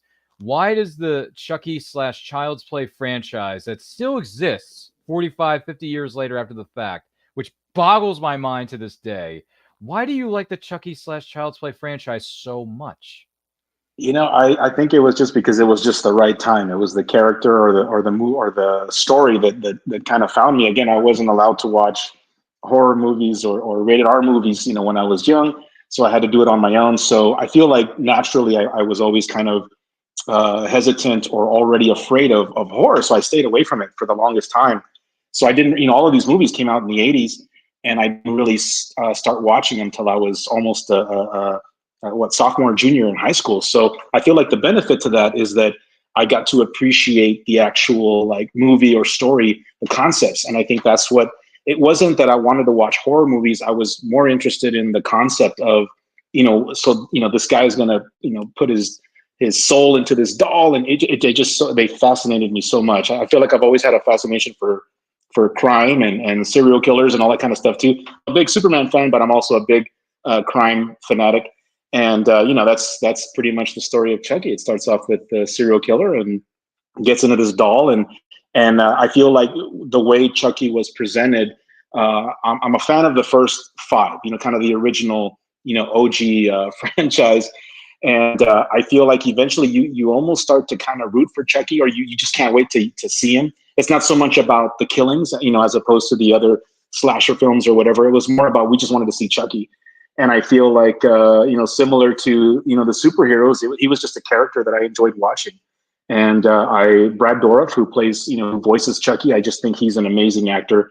And it's really something that I've been able to share with my daughters. I have 2 daughters, and I've been able to share, but mainly my youngest, because when she was young, it was pretty much around the time when I kind of went on my own and went self-employed. And so I was always, watching movies is really my homework, when it comes to my production work. And so I watched these movies, several times, every year. And so when my daughter was really young, I didn't not want to watch them, but at the same time, I didn't want to traumatize her. So again, to solve that problem, I thought, well, you know what? As knowing how afraid I was as a kid and being kept away from it, I was like, well, with the production experience, what if I show her and explain to her how these movies are made? So it's something that we always did, whether it was Chucky or Alien or Michael Myers. I would always we would watch the making of, and I would show her this is how they do it. And, and she would also see me do my work. And, my youngest, she was always with me. So she got to see all that. So when we're watching these movies, if anything, she would, sometimes she would even comment, I wonder how they did that. And she was so little. But again, I feel like Chucky becomes, a little addicting. And, we've just enjoyed it. And I do enjoy the newer, the newer movies and the shows and stuff. Again, I watch it mainly because I want to see Chucky. But for me, my heart belongs to the original 5. And, now that we're in October, I'm watching them, I'll put them on and I just listen to them, similar to Aliens. I just put them on. I listen to them. I love hearing the dialogue and the music. And I know it sounds probably kind of creepy, right? But so that's kind of how it works, man. And I think they just canceled the show, but now supposedly there's another movie happening. But again, I feel like it's just the newer tone or whatever the formula is for movies today. I feel like that's what's missing. They're I feel like the older movies were a little bit more simple, and I feel like if they kind of go back to that, we might get that same feeling. But I love the guy, man, and I'm going to be doing an episode. It's going to be called My Favorite Good Guy. I'm going to do that in a couple of weeks and kind of rate my favorite Chucky movies. But the first 5, that's really what inspires me most, and just everything. I treat it like when I'm watching these movies, I really just treat it like homework. I'm just constantly listening to the music and the lighting and everything. Obviously, you kind of see the lighting here, and really, whenever you watch any of my personal work, as far as the framing, the lighting, the setup, I get all my inspiration from horror movies. I'm more of an action hero and superhero fan, but my production process and layout is where I get inspiration from horror movies, because I feel like at the time they were the movies that were breaking the rules, and you have these out of these fantasy concepts, and it was just. I think if I had seen them at the time, I probably wouldn't have been, into them as much. And so the fact that I was a little bit older and I already had a passion for movies and a passion for filmmaking, it made me see them in a different perspective. And so, they're definitely, I don't have much horror stuff yet because I'm still working on my setup or whatever, but I'm a huge fan of Chucky, Freddy, Michael Myers, Jay, all those guys. I love them all. And I do have a big picture in the other room. I'll bring it next time, but it has like all of them on this one picture. And so, I just appreciate it. And even for the, there was not much CGI back then. So I feel like the characters, same thing, you believed them because it's all they had was their performance. So it's like, for example, in Halloween, my favorite character is Dr. Loomis, because I feel like regardless of how, crazy or weird or corny, these people or people that, they might think these movies are, it's like Dr. Loomis was 100% in his character. And, I just thought I enjoyed watching it for him. So I feel like I find that in all these movies. And for Chucky, it's Chucky himself. I just think he's pretty cool, even though he's not real. No, I see your point. By the way, before I turn things over to our roundtable, because I want to get people's thoughts on this, and thank you for sharing that with us, by the way, Chris. Kelly goes on to say, Chucky movies still exist due to the human nature not being able to cope with things that defy our realistic perceptions of reality. Plus, it's creepy like a clown. Death to dolls and clowns, I say. I mean, my neighbor Kramer, he was always afraid of the clowns when he went to the circus. Seinfeld quote, what do I say? Kelly goes on to say, P.S. Never babysit for a child when they have a good guy doll. You're just asking for trouble. That's awesome. That sounds about right. Kees, any thoughts on Child's Play or Chucky, or maybe even the seed of Chucky when he had a love interest, by all means, played by Jennifer Tilly at the time? Yeah, so the thing is, when I was little, and I would stay up late because I had a TV in my room and I wanted to watch some content that I wasn't really allowed to watch according to my parents, but I still wanted to. They would show Chucky movies, and I would catch glimpses. I wouldn't really watch the full movie, but I caught glimpses, and I was like, one day I want to watch more of that. So the funny thing is, I actually made a deal with my girlfriend a couple of weeks ago. Like, for this Halloween season, we're gonna watch the Chucky movies. We started Chucky 2 weeks ago or so, while having a couple of drinks, because we kind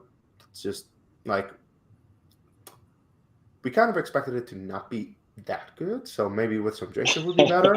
The unfortunate thing is that my girlfriend, we started that kind of late, and my girlfriend was kind of tired, so she fell asleep 40 minutes in. So we have to continue that another day. But that was actually the first time that we watched the very first Child's Play. I was okay with what I saw so far. As you said, Brad Dourif, he is the creepiest guy in Hollywood. Has always been. I mean, just look at him in Alien Resurrection calling the alien a beautiful butterfly. What the hell is that? But I do think he works well as the character from what I've seen. As I said, 40 minutes, not much more. And I'm interested to continue when my girlfriend gets back because she's on holiday right now. That's awesome. But she'll come back and we'll continue it sometime soon, and then I'll let you know my full thoughts if I see you again. Awesome, man. That's going to be an intriguing $5 review. I buy that for $1. There's a reference for you. Going back to the 80s, by the way, because 80s films are just some of those 80s films are pure gold, man. Seriously. Yeah, man. It's just pure gold. I feel like it's just a feeling that you had and that they gave you. Vibe, man. It was the passion. It was the music. It was the atmosphere. I mean, speaking of which, I don't know if anyone knew this or not, but in a couple weeks for Halloween, the week before Halloween or the week of, we're going to be celebrating the 40th anniversary of the Terminator. Oh, nice. Yeah. And that, by the way, I've been looking forward to that episode of Movie Watch Along for a very long time. So, and Kees has too. We've all been looking forward to it in the studio. Let me be perfectly honest. Because you want to talk about the horror slasher movie, the first Terminator is literally, because some people consider it a horror slasher movie, and that's fine. There's a lot of killing in that one. Wrong. Yeah. It follows all the rules of a slasher movie. So true. It is. It's a great movie. So if you haven't seen it or you want to re-experience again, feel free to join us in a couple of weeks for that episode of Movie Watch Along, which, by the way, Fridays at 7 p.m. Eastern Time. Links are located in the description, and they're also located on our social media channels. Brian, any thoughts on Chucky or Child's Play or playing with dolls that are creepy and spooky and ooky? As far as playing with dolls, leave my private life out of this, please. But sure, no problem. As far as Chucky, I always liked Chucky along with the Nightmare on Elm Street films because the character had a personality, and had this very, very dark graveyard sense of humor. And I always appreciated that in those movies, as opposed to I never warmed up to Michael Myers or the Texas Chainsaw Massacre, from my misspent youth. And it's because, those and zombies, there's not a real character to, I don't want to say identify with, but understand. Right. That's why, you have the classic villains in comics, like a Luthor or Joker or, what have you. You don't have to like them, or Dr. Doom, one of my favorites. You don't have to like them, but understanding why they do what they do. And I think that's where I like, for instance, I like the Saw movies. And I'm not huge on gore, because I think a lot of filmmakers use gore as an excuse to cover up the fact they don't have a story. But things like Chucky and Nightmare on Elm Street, those had stories, they had humor. It was more of an all-around enjoyable experience to go watch this film. And if I want blood, I'll cut myself shaving, save all kinds of money. But these films, were just like a step above a lot of the other films, and it looked like some care had been taken with them. So that's why I appreciate your choice of Chucky, Chris. I think it's a good one. I like it. Yeah, it's just a big part of life. You know what I mean? I feel like with Michael Myers, the only reason I enjoyed him was because that was the first villain that I saw where there was no explanation. It was just this, like we never knew who he was, whatever. And through those sequels, again, a lot of people, they're just cheesy. But I felt like in each sequel we got a little bit more and a little bit more, and that's why I was so fascinated by these people. But Chucky, I just felt like he was so. Again, the doll itself is, it's so fake and all that kind of stuff. But it's still with everything that was put into it, the music, the voice. It's just, I think that's what's so awesome. Like just, that's why we're here. All these characters and people and movies that inspire us, they all hit us in a different way.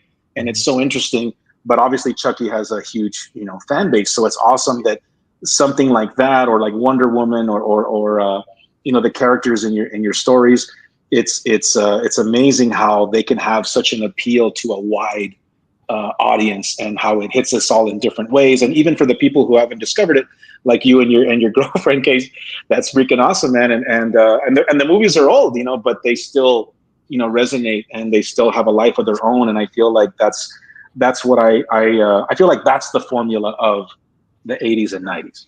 I did very much enjoy seeing Catherine Hicks from Star Trek 4. Yes. And she, the story, I don't know if you know the story behind her, but I think they're still married. She met her husband. He's one of the puppeteers of Chucky, and they met on Chucky 1. Yep. Get out of here. Yep. Nice. Yep. Wow. Yeah, they said it was like love at first sight. Wow. Man. Like Steven Spielberg and his wife. Yeah, Temple of Doom. That's cool. Temple of Doom with Kate Capshaw. Yeah. Anybody remember that movie? That movie just turned 40 earlier this year, believe it or not. Temple of Doom, guys. Temple of Doom. I've been watching Jaws, man. Jaws is like, they keep promoting it on Netflix, all of them. I've been watching the first one. Yeah. Great film. Yeah. Jaws turns 50 next year. Oh, it does. Feel old yet? How old is the last half hour? Brian may feel a little older than some of us around set, but don't worry. How old is Spielberg right now? Ryan, do you know how old Spielberg is? He's older than I am. I know that. Like 80 something. Yeah, he's close. He's got to be real close to 80. Yeah, 85 maybe. I don't know. Yeah. By the way, Kelly Austin says I'm still waiting on Chucky in space. When is that movie going to happen, Chris? Yeah. Oh man. You know what I mean? I don't know. It's like Jason X. The Jason X is the franchise. I love watching Jason X. You know what I mean? That's the thing. Jason X it gets a lot of criticism, but for some reason I liked it. I don't know why. I'll watch it, and I feel like if anything, he's my least favorite character, Jason, because again, there really is no life. Kind of like what Brian was saying. Yeah. But I felt like there's certain elements that get better, but I think Jason X, I don't know. I just thought because it was so out there, I just thought, you know what? I don't know why. I feel like if anything, I probably watched that one the most. It's weird. Well, Kelly Austin agrees with you. She says Jason X was an awesome film. So heck yeah, I love it. Awesome. People, there's like a cult following for Jason X. Yeah, there is. Yeah. It's actually been discussed at conventions too. Steven Spielberg is 77. 77. Wow. 77. Wow. Yeah. Wow. Yep. Don't worry, Brian. That's awesome. Still 25. For those of you still 25. You're still 25, bro. Me personally, and Kat, I don't know how you feel about this, but I've actually never seen a Child's Play movie ever. I've never seen any of these films. I know of the character. I've seen promos and clips and those kind of deals on television sets, but never really seen any of these movies. Are you familiar with Chucky or Child's Play by any chance, Kat? Yes, unfortunately. Unfortunately, oh dear. That was one of the few, and you named the other one, Nightmare on Elm Street, that I snuck and watched when I was a kid. And I had a life-size doll at the time as well that I got rid of. Wow. That's funny. That's funny. Yeah, it was terrifying. I only saw maybe one or two of them. No, I saw The Bride of Chucky too. So, and I think it's hilarious when people dress their kids up as Chucky. Like, so funny, but it is terrifying. Nightmare on Elm Street was another iconic one. Something when they play with the dreams at nighttime. Yes. Like, Yes. Yes. I mean, a funny story real quick on Nightmare on Elm Street, Ryan, was, I don't know if you guys ever saw, they had a TV series, Nightmare on Elm Street. And in one of the episodes, and again, I caught this randomly on TV when I was a kid, and Freddy was the last horror, icon that I watched because I was so traumatized when I was young. It's an episode that there's a guy in a control room and he's looking at Freddy like on one of his monitors, and he wants to go get someone to show, the proof that he has Freddy on camera. And Freddy's just kind of peeking out. And so he goes to get his manager, comes back, and Freddy's not there. And I don't know why, but that just creeped me out. Freddy being in your dreams and all that kind of stuff. So Freddy was the last person that I watched because of that one little moment. And so, he was pretty scary to me at the time. And fun fact, Nightmare on Elm Street itself turns 40 this year, ladies and gentlemen. Wow. Yeah, but I'm trying to get a hold of Tuesday night, man. Yeah. I wish we were doing a watch along for Nightmare, but our schedule is already packed. We can't do it. But I will say, happy anniversary to the cast and crew of Nightmare on Elm Street, because we've actually had one of the production designers on our show, and I quote, Mick Strawn was one of the production designers for the Nightmare on Elm Street early films, the early installments of the franchise. And he was also one of the production designers on the Mortal Kombat movie from 1995. I don't know if anyone's familiar with that. It's only one of the biggest and best video game movies ever made. Hashtag, those are the facts of this case, and they are undisputed. So if you're a Mortal Kombat or Nightmare on Elm Street fan, go back and check out one of our earliest, and I do mean this sincerely, earliest episodes of And I Quote. He was one of the first people we ever had on set. That's awesome. And it was great. And he had some great stories. And he has a book out that you can buy from him directly. I think it's available on Amazon too. I'm not 100% certain on that. But there's a link for it in the description of that episode to find out more about him and his book and all that kind of stuff. It's about his time making the Nightmare on Elm Street movies and how much fun he had making, that's cool, putting together those Nightmare on Elm Street films, some of the gruesome, kills and some of the, bloodshot scenes and some of the characters being in their certain costumes when they were in their dreams. You know what I'm saying? Yeah. So go back and watch our interview with Mick Strawn is the gentleman's name. Good man, big history in the business. And he's got some good stories for you. Let me tell you, brother. Because and it's funny because he likes this as much as I do. I like the theme song for Nightmare on Elm Street, Dream Warriors. There you go. If you don't know what I'm talking about, look at We Are Dream Warrior. Just look up that song. It's kicking, it's lit, as today's generation might say. It's lit.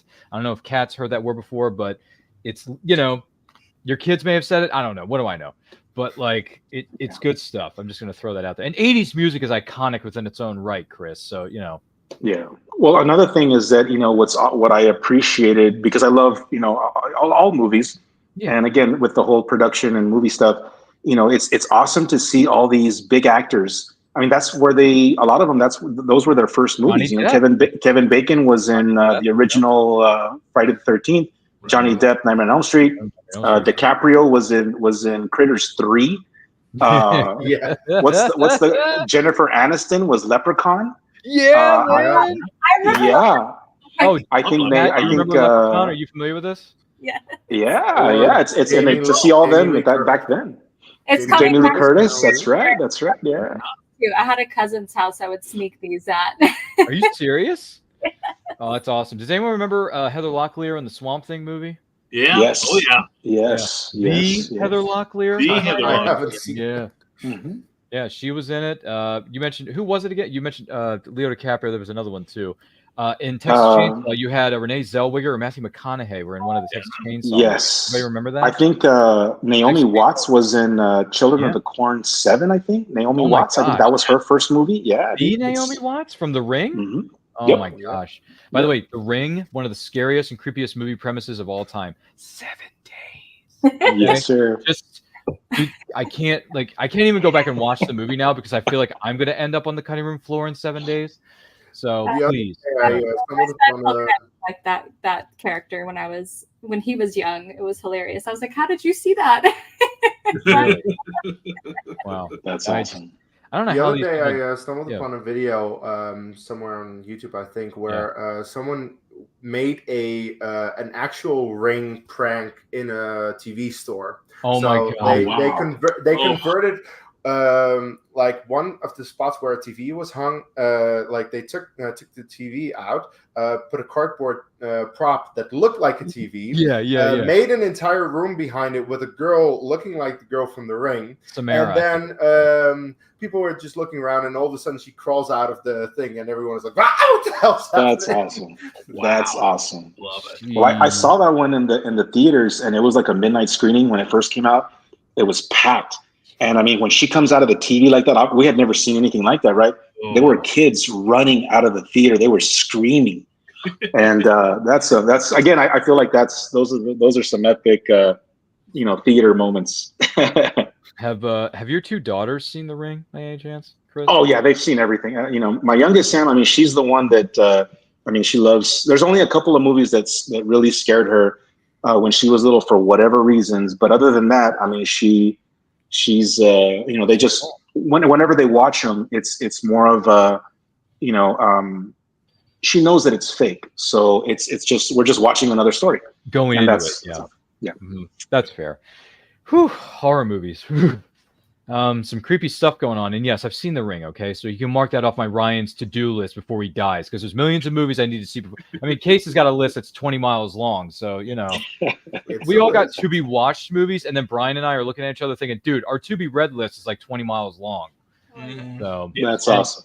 We all know that Kat's to be read list is going to get 5 miles longer because of all the titles we just threw at her in the last 45 minutes. Yes, it definitely did. Maybe your kids might enjoy these books. I don't know. There's books for everybody. I mean, there's an audience for something, isn't there, Kat? I don't know. Something to that effect. By the way, this is the Meaning of Fandom, where we're talking about your favorite characters or fandoms. Let us know your favorites in those comments or the chat. And don't forget to like and share this, particularly with all of your closest friends. And if you're watching us live or on a replay, we specifically thank you so much for being with us. But yeah, other than that, I think we've Child's Play is out of the picture, right? I think we've gotten to everybody, I think. So with that being said, we've saved one more fandom for you. We're going to enjoy this one. It's going to be a lot of fun because it may be considered spooky, maybe not. It depends on how you look at it. I'm not sure. I'm not right. Maybe I'm not right. I don't know. I'm the host of this show, and I get things wrong half the time, so I don't get paid enough for this job. Don't worry, it's not a job. This is a hobby that I absolutely love because we love entertaining you, the audience. We hope you are getting something out of this as well. But it's spooky season, and Kees's idea was to do a bit of a spooky, theme here on the show, Meaning of Fandom, anyway. So we have this for you. Take a look. It's a perfect night for mystery and horror.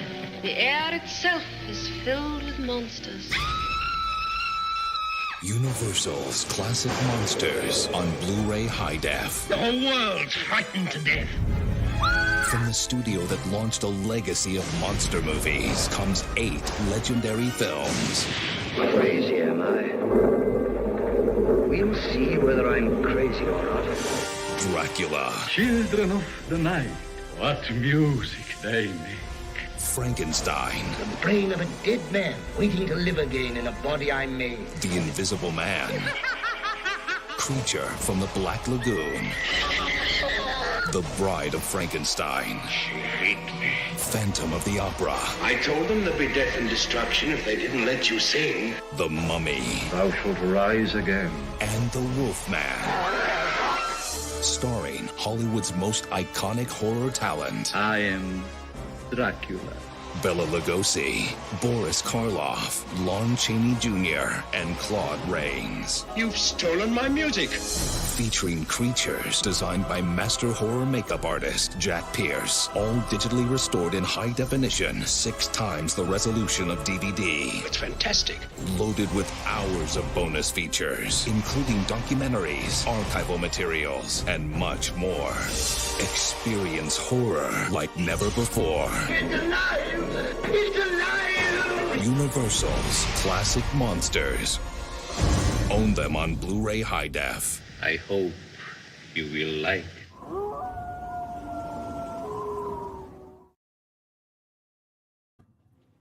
Well, I'll tell you something. Similar to what Brian was talking about earlier in his experiences going to conventions such as Pulp Fest, for example, learning about classic characters, learning about how these stories first came to be, and then you got these new pulp writers getting inspiration from those properties, right, Brian?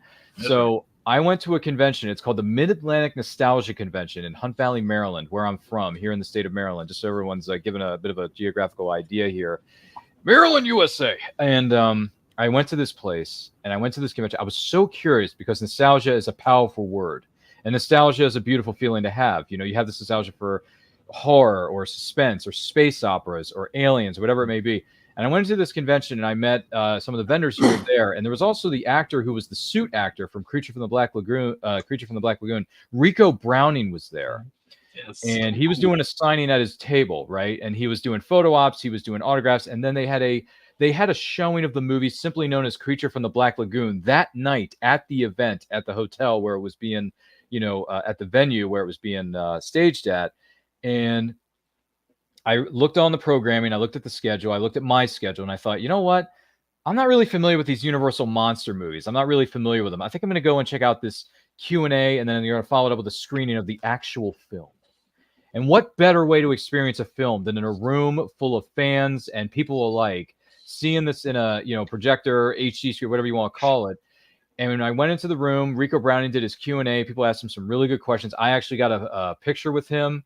I got him to sign an 8x10 at his booth because he had a bunch of different selections at his booth, as most celebrities do tend to have.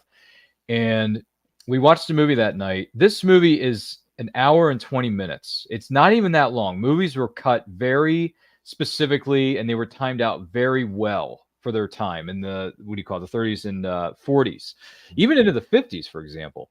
And when Creature from the Black Lagoon was over, and the movie was over, the lights came up, I thought, okay, this movie was made in a time where, black and white was a big deal. Horror films were a big deal. They still are to this day, but the genre was really making a huge impact with the studio of Universal and these classic talented actors and actresses, such as Bela Lugosi and Lon Chaney Jr. And especially, Claude Rains is a beast, man.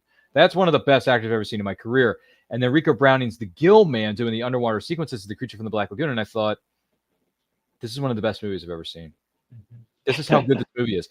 I know it was made in a different time. This is a different era. There was a different vibe back then, right?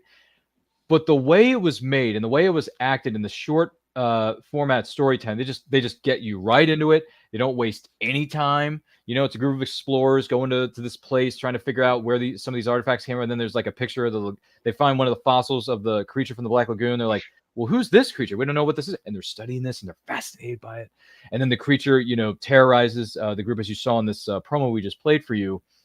And the creature has a thing for the woman. He has a bit of a crush on her, but he also wants to find out more about her because the creature's been alone. It's been by itself for so long. It's never had another interaction with anybody, really. So you get great acting, really good suspense, brilliant effects, practical effects. People are there's a person who was wearing this suit as the Gill Man / Creature from the Black Lagoon, and it is so well made and so detailed. And when you're watching this on a DVD or a Blu-ray format, I actually have this Blu-ray box set that was just promoted here a moment ago. I'm not ashamed to say these are some of the best, like old school Hollywood best films ever made. I think my favorites, particularly, just to give everyone a quick rundown here, Creature from the Black Lagoon is my number one. Wolfman is right behind it with Lon Chaney Jr. Great talent, great story. And Claude Rains is in it. Phantom of the Opera, Claude Rains is in that. Once again, the guy's a beast from the East, a monster of the West. Oh, yeah. So you got Phantom of the Opera. I liked, I liked The Invisible Man. Oh, my gosh. That movie was made. And by the way, you believe it. You believe that this character is invisible because with the way effects are today, you could easily do this, right? This is more accomplishable now than it was back in the 40s, right? But the way it's presented in The Invisible Man starring Claude Rains and company, I might add, they got some great actors in there, is so genius and so well done that I'm believing everything that's happening. I'm in this world. You are in it in the words of a game show, you're in it to win it, folks. You're in it to win it. It's like the Minute to Win It game show hosted by Guy Fieri back in the day. But it's great stuff. It's just great storytelling. So for me, I don't know if anyone is familiar with this franchise or these series of films that came out way back when in the day.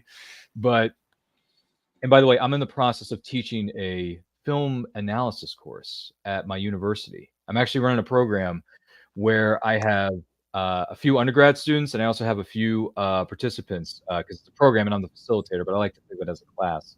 And I like to think of myself as a teacher, even though I'm not technically a teacher, but I'm going about the motions. I'm lecturing. I'm teaching these students great stuff. And when I showed them a trailer for a movie that came out in 1942 called Casablanca, they loved that trailer. And they said, Ryan, I've never heard of this movie. I don't know what it is. I've never heard of this. But I want to see this movie because that trailer made me want to watch this movie. And I said, well, if you want to learn about the history of Hollywood and how things were put together back then and how we got to where we are today, you got to look at your history, right? Because those who do not learn from history are doomed to repeat it for certain subject matters anyway. So they're enthralled, which makes me enthralled. I'm passionate. Brian's passionate. We're all passionate. And when that passion feeds onto somebody else and they say, you know what? I've never seen these movies, but now because of these trailers or the way you spoke about them, I want to see it. Nice. And it goes back to what we were saying a few weeks ago on a movie watch along. If you build it, he will come. So we're building something here, right? So anyway, long story short, too late. Universal monster movies are great. You should watch all 8 of these legendary original films because there were sequels that were made after the fact, yes. But a lot of the sequels may or may not live up to the hype depending on how you experience it. But I'm going to leave that up to you because I don't want to sway you one way or the other. But and then there were spinoffs called Abbott and Costello Meet Frankenstein, Abbott and Costello Meet the Wolfman. There's some other spinoffs that came out. Brian may know more about this than I do because he's probably seen all 50,000 of them. I've seen all of them. He's seen all of them. Yeah, he's got a history book in his backyard, or his back bookshelf. So anyway, those are my thoughts. I think this is a great franchise. I think Creature from the Black Lagoon is one of the best films ever made in the history of cinema, in my opinion. But I'm just curious, though. Kat, are you familiar with Universal Monsters by any chance? I'm only familiar with some of them. I have not seen, I've probably seen just a couple from the list. I grew up under a rock. I'm starting to learn. Well, it's okay because now you got more homework to do after this program. Oh, I know so much. And good for you for teaching about film. Film was one of my favorite classes in college, and it really does make a difference when the person teaching it is passionate about it. I've watched so many movies I never thought I would watch by someone telling me about them. Yeah, it's been a great experience. Me being a first-time facilitator / kind of teacher sort of thing. Plus, I come from a family of teachers. My late mom and dad, Mom, I love you and I miss you. They were teachers too. And my 2 older brothers were teachers as well in a previous career. So I come from a line of teachers, and when an opportunity presented itself at this particular college, and because I went there originally as an undergrad, and I have my degree in electronic media and film, full disclosure for anyone wondering, and I said, look, I'd really like to teach. If I'm going to be a facilitator, this is the kind of program I want to put together. And they're like, all right, put together a plan, put together a syllabus. You got the deal. And I did, and they said yes. And then I got some interest, and then I got 3 undergrads. I got 2 participants. So it's a small group, but it's good to start out. So everybody's got to start somewhere in this business, and then you got to work your way up, right? So it's going swimmingly. We've had 3 weeks now of this class. They're loving it. I'm loving it. They're watching movies they never ever heard of, such as Casablanca, and they didn't even know there was a Steve Jobs biopic from a couple of years ago with Michael Fassbender called Steve Jobs. They didn't even know about it. And I'm like, dude, this movie was like everywhere when it came out. So, but hey, they're from a different generation than I am, and that's all well and good. They're quite, somewhat younger than me. So they're intrigued and they're excited to see these films, even though Steve Jobs is a more modern day film and it's a biopic, which is a completely different genre, but it's still relevant. So it's good stuff. Anyway, Kees, any thoughts on Universal Monsters? First off, on the Steve Jobs movie, if you haven't seen it, watch it because Fassbender should have won the Oscar instead of DiCaprio. I don't care what anyone else says. Anyway, in terms of the Universal Monsters, I have not seen a single one of those old movies. Oh, boy. But when you was showing this compilation of like a Blu-ray set, whatever. Yeah, the trailer, yeah, the trailer. That the music that they played throughout that trailer was from Van Helsing, which turns 20 this year. And I don't care what anyone says. That is a massive guilty pleasure of mine. Also because, let's be fair, the music from Van Helsing is composed by Alan Silvestri and is great. That's why it was used for the trailer, because it's really good music, honestly. And in Van Helsing, we get all these creatures. We get a werewolf. We get Dracula. We get Frankenstein's monster. By the way, there is one massive issue with the movie where they say Frankenstein instead of Frankenstein's monster, which is a common misconception. Yes. I've heard that many a time. But yeah, I mean, I don't care what anyone says. I really enjoy it. I haven't seen any of the old ones. As you know, I have a list miles and miles long of movies that I haven't watched yet. So I'm sorry if I am not going to watch this anytime soon. I know you're very passionate about this. I might get to it someday, but it's not on my priority list as of right now. I am interested though, because I have did people see the most recent Invisible Man from a couple of years ago with Elizabeth Moss? Yeah, that was good. I thought it was a pretty good movie. I like that modern day interpretation of the character. Right, that was a modern day take on the character. Yeah, that's good stuff.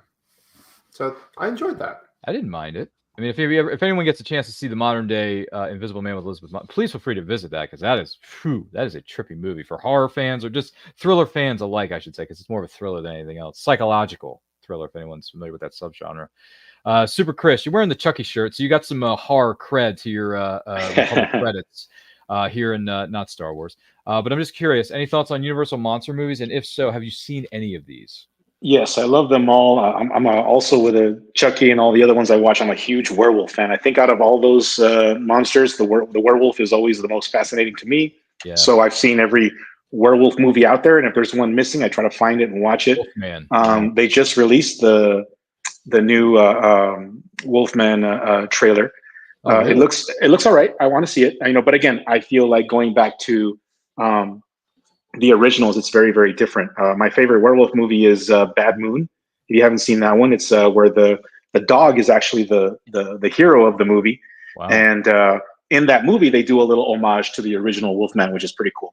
And so, but I love them all. I have that collection on my wish list, on my Amazon list. So I still collect Blu-rays as well. And but no, I think again for its time, again, what you're talking about is the performances, the actors, the characters. And I feel like that's what makes those movies so special, because regardless of the times, the production value, whatever, you believed in those people, because that's what they had to rely on, was their passion and their talent. And, today, yeah, they can CGI all they want, but I feel like that kind of cripples the performance a little bit sometimes, So I do love Van Helsing as well. I love that. It's a fun movie. It's fun. So I've watched it. I've seen it so many times, but, going back to the originals, I mean, they're just, I would love to, if we could someday go back in time and just kind of see how they, I would love to just see how people were at that time, how they were when they were in production or shooting a specific scene. I would love to see the energy, then, and compare it to now. Yeah. Well, there are documentaries out there on this Blu-ray set that we just showed you here moments awesome. Ago. You can catch them on the Blu-ray, because it does say hours of bonus features, including documentaries. Awesome. So you can check those out. I'm sure someone has taken them, maybe posted them on youtube.com. So you can always go to YouTube. They can find them there. But really good stuff, man. It's really good stuff. I think you're really going to enjoy it. Before I turn things over to Brian here, Kelly says, the original monsters in those movies were classics and are still remembered for the material. That being said, stay away from anything branded the attempt at a dark universe. To this day, I chuck my own kidney being ashamed of a Tom Cruise movie simply titled The Mummy. The Mummy, yeah. Sad. They had a good trailer for that universe, though, but it didn't work out. And then Kelly goes on to say, Invisible Man is the best of the originals, in my opinion, followed by Frankenstein by choice. That's a good ranking. That's not bad. But Brian K. Morris, any thoughts on Universal monster movies? Oh, plenty. In rapid fire here, Invisible Man was the first horror movie I ever saw when I was about 5 years old. My local station used to run like a 10-second clip of the horror movie to come on Thursday nights, because Thursday nights was horror movies after the news. And it was the scene where this constable is running through the park, and there's this empty set of pants running after him. I don't remember touching the ground when I raced back into my room screaming. And they had to coax me out with the skill of a SWAT team to get me back out to watch the rest of the film, but I was hooked from that point on. Frankenstein, loved it. Boris Karloff is one of the greatest actors ever. I don't care what anyone says. And that's why my love of Frankenstein was why the very first novel I ever read as a child was Frankenstein. And I still love it to this day. In fact, my very first paperback is called Santa Stein, based on that. It's my bestseller, and it's a horrible glimpse into what I find amusing. But anyway, Love all the Universal films. Bought the whole series of the Blu-ray set because I had been good. Plus, in the trivia, in the second, I believe it was, Creature of the Black Lagoon film, is a very young Clint Eastwood. Yes. Wow. I That's think awesome. he's about That's -7 years old. Wow. Yeah, even before Rawhide. And also Right, for your film class, if you want to get them to watch Casablanca, Mm-hmm. tell them that one of the screenwriters on it was Lee Brackett, a pulp writer who is married to fellow pulp writer Edmund Hamilton, and she wrote the screenplay to The Empire Strikes Back. Mic drop. Wow. Okay, that's awesome, Sauce. Do me a favor, DM that to me so I can add that to my syllabus. Will do. Please do. I'm going to add that to the syllabus. I'm going to share that with my students next week because the class is held on Friday afternoons here on my campus here. So let me know that, please. I totally forgot about that, but thank you, sir. That's wonderful stuff. I appreciate you. Gonna write it down. Please do. Yeah. Some people still use paper and pens in today's society where most of us are just on our smartphones, like just piling stuff into our notepads or something like that. I don't know. I mean, Chris, I don't know how you roll, man, but you know. No, I just honestly, you know what I do? Look at Cat. Look at Cat. You see what Cat's doing? Look at this. This is brilliant. Oh, wow, look at that. Yeah. Absolutely No, I'm messy, man. I usually use whenever a bill comes in, I just use the envelope and I have a Sharpie and I just make a list. That's how I do it. Yeah. Use the bill. Use the envelope that the bill. Use the envelopes, man. Every month came in. How lovely. Repurposing. Yes, that was the word I was looking for. Not recycling, repurposing. That's what we do in this world. Please do, by the way. Use a Sharpie, why don't you? God. But yeah, no, these movies are great. Please go ahead and visit them. Revisit them if you want to. It is spooky season, after all. I'm just throwing that out there as an example. Yeah. And speaking of which, we can always talk about this as the. By the way, do you have a copy of Sanestein with you, Brian? No, I do not. That's in the other room. I am shocked. He has everything, but this one he doesn't have. If I had like 4 or 5 more arms, I'd brought everything out. So yeah, sorry, Ryan, I forgot that one.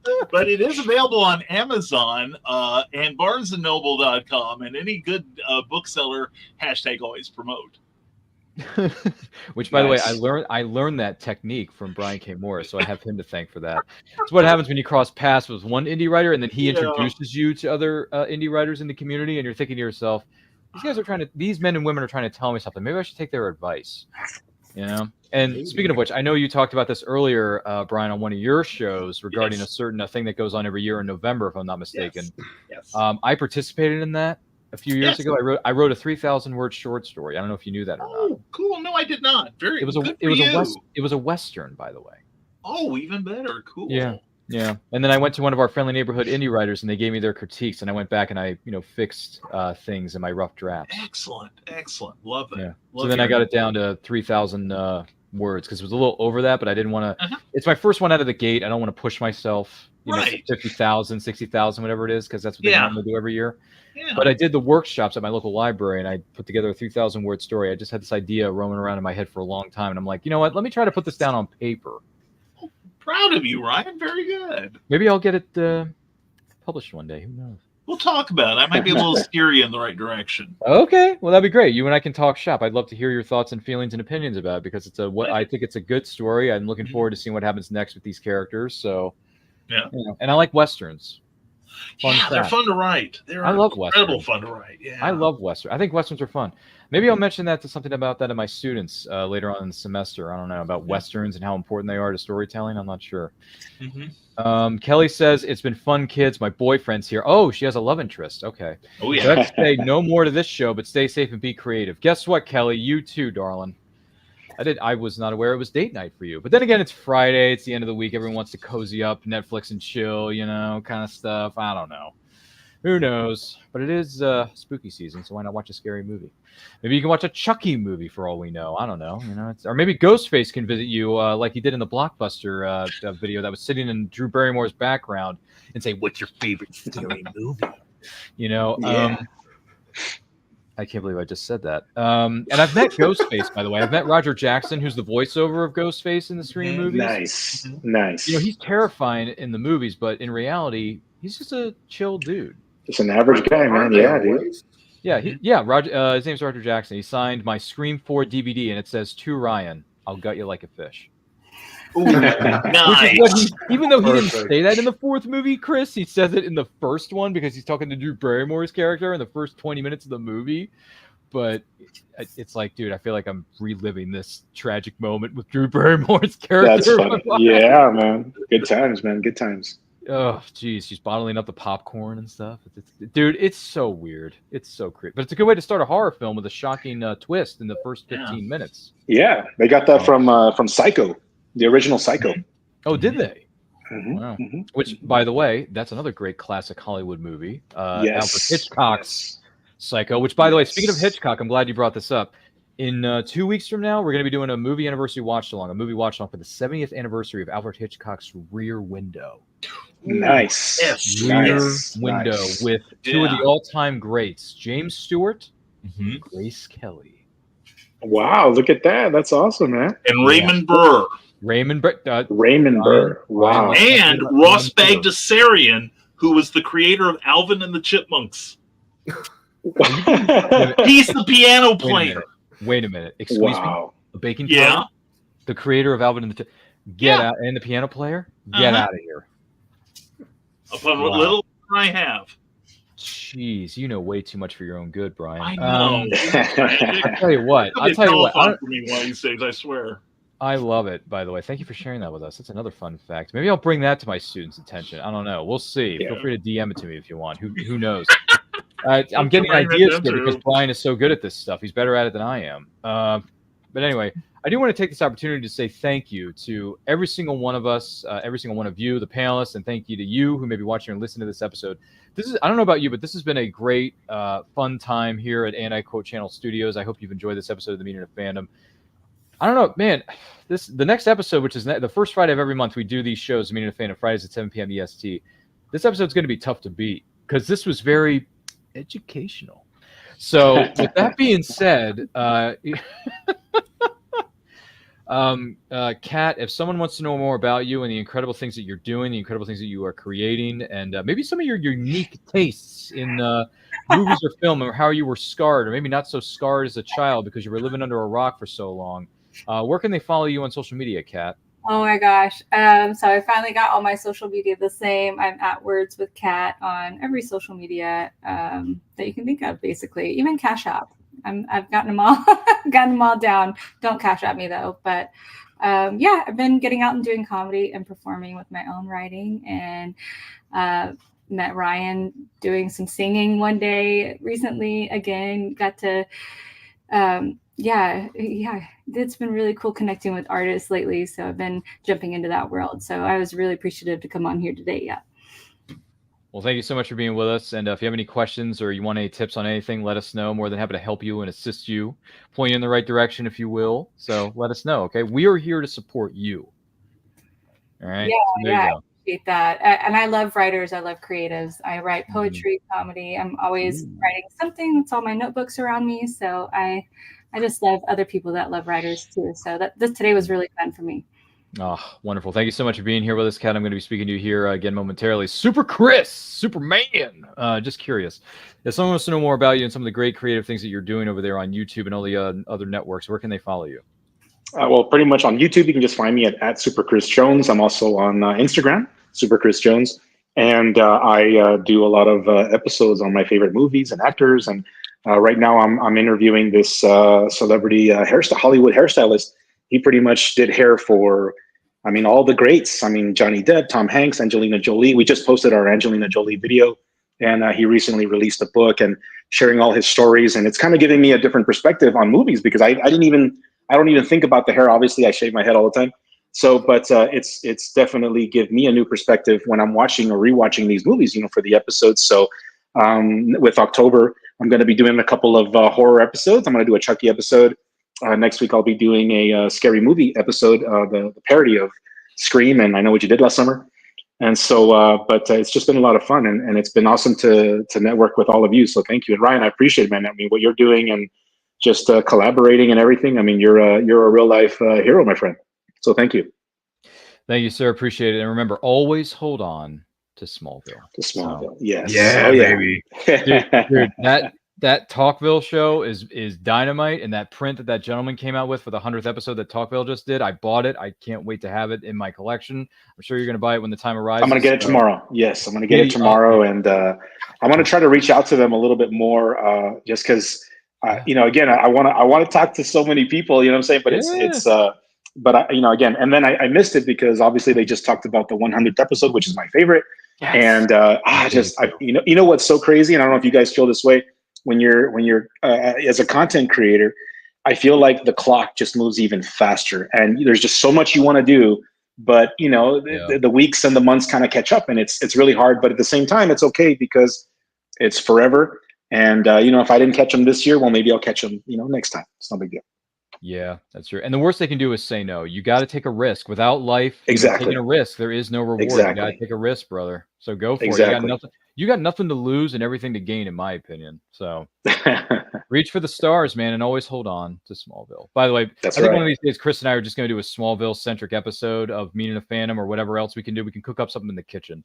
And it's going to be beautiful. It's going to be great. And Chris and I, maybe some other Superman fans out there will want to be involved. Brian K. Morris knows a thing or two. He's been to Superman Celebration. You've been to some other events in the past.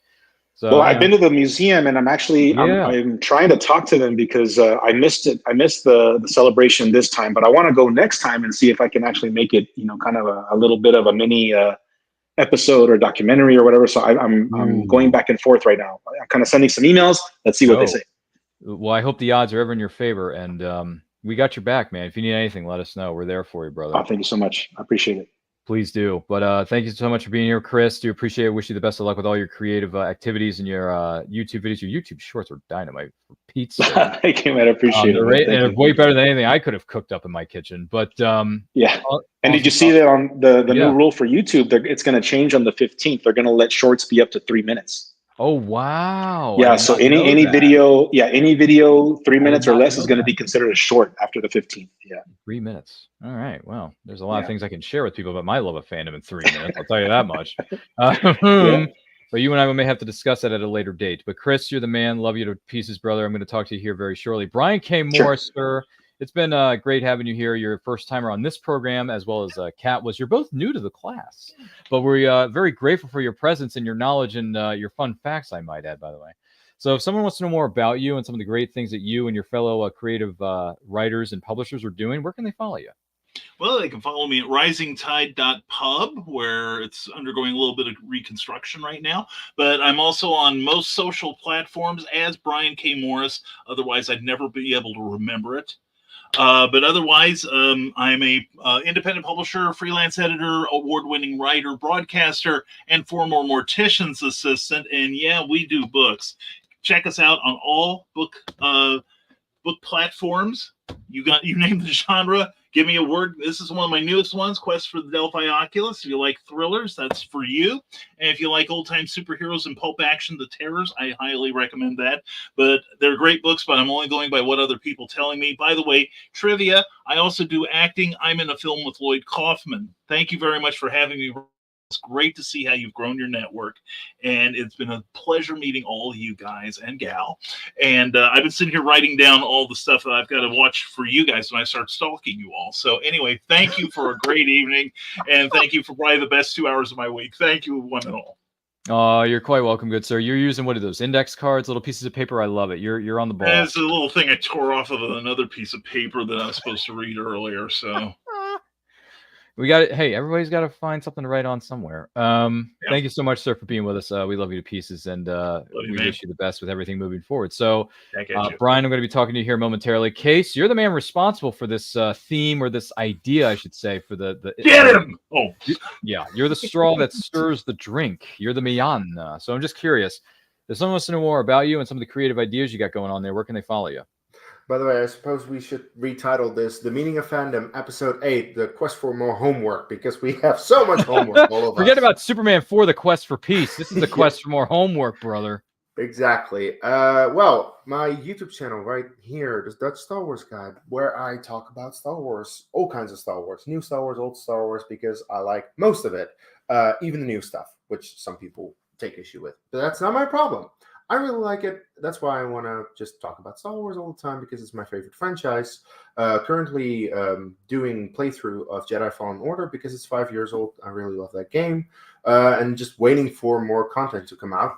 Skeleton Crew next month or the month after, something like that. I'm looking forward to that. If you are interested to see my take on everything, then subscribe to my channel. In the meantime, you can also follow me on Twitter at DutchSWGuy. I'm on Letterboxd, where I log all the movies that I watch when I watch them. Kees, spelled like this, 247. And next week, I'm going to be on for the Shawshank Redemption 30th anniversary watch-along. The Shawshank Redemption is 30, y'all. It's old. No, I'm kidding. But yeah, it's amazing that such a great movie is turning 30, and I'm very much looking forward to watching it because it's definitely an all-time favorite of mine. Fabulous stuff. Thank you so much for being here with us, kind sir. Do really appreciate it. And all the hard work you're putting in with the banners, the thumbnails, and all that great stuff. My name is Ryan of Anti-Quote Channel. Follow me on Twitter and Instagram personally at RyanRPM5. Follow us across all social media platforms simply at Anti-Quote Channel. I do want to let you know in on something. This is very good stuff. We are close to hitting 5,000 subscribers on this very YouTube channel that you're watching or listening to. And once we do, we're going through a great big live stream celebration. It's going to include returning favorites. And yes, all 4 of these great panelists are invited to come back and celebrate with us, maybe share some updates on what they're creating or putting together. Maybe Kat will sing a song for us. I don't know. Possibilities are endless in this business, folks. Whole new world. Anyway, maybe we'll make it a Disney theme. Anyway, hashtag not sponsor. I just want to make that perfectly clear. But when we reach it, we're gonna also have special giveaways that you, our incredible viewers, our subscribers, are going to be eligible to win. So help us get there. We know we can do it. I know we can do it. Brian K. Morris knows we can do it. Super Chris knows we can do it. Kees knows it, and Kat certainly knows that we can do it. We just got to work together as a team, right, folks? That's all we got to do. Teamwork makes the dream work. Also, we got merch that's on sale because the seasons are about to change. So we got shirts, right? We got hoodies, we got stickers, we got coffee mugs, or as Brian K. Morris likes to say, coffee, not coffee, but coffee. For those of you who drink that sort of thing, whatever, to each their own, folks. But got some merch for you, so check those out. We're very happy to provide those for you as the seasons change and seasons go on. Speaking of which, we were talking about this earlier, and I'm going to share this with you now. This was a graphic that was featured in the latest newsletter by BobbyNash.com. It's October, bright blue weather. October's bright blue weather, which means it's a good time to read. So feel free to support your fellow indie authors, or visit these websites that we've listed for you verbally during the course of this program, or let us know in the chat which ones you're looking for. We have to point you in those directions. It's a good time to read, so all you got to do is take a look.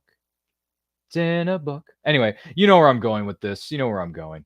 But this has been great. Thank you so much for being with us. Once again, the Meaning of Fandom is the first Friday of every month, and then movie watch-alongs are the second, third, and fourth Friday of every single month at 7 p.m. Eastern Time, just so everybody's clear on what time zone we do our shows in.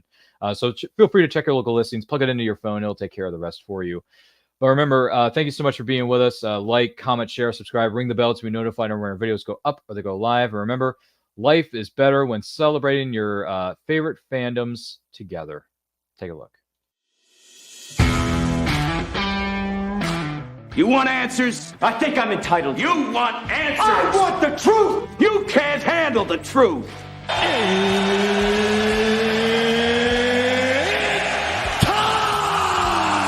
Tell us about yourself.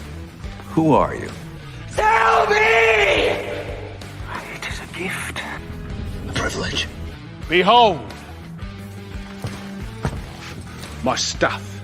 Ooh. Now you want to get nuts? Come on! Let's get nuts. I like it. I know, it's great, right? Another!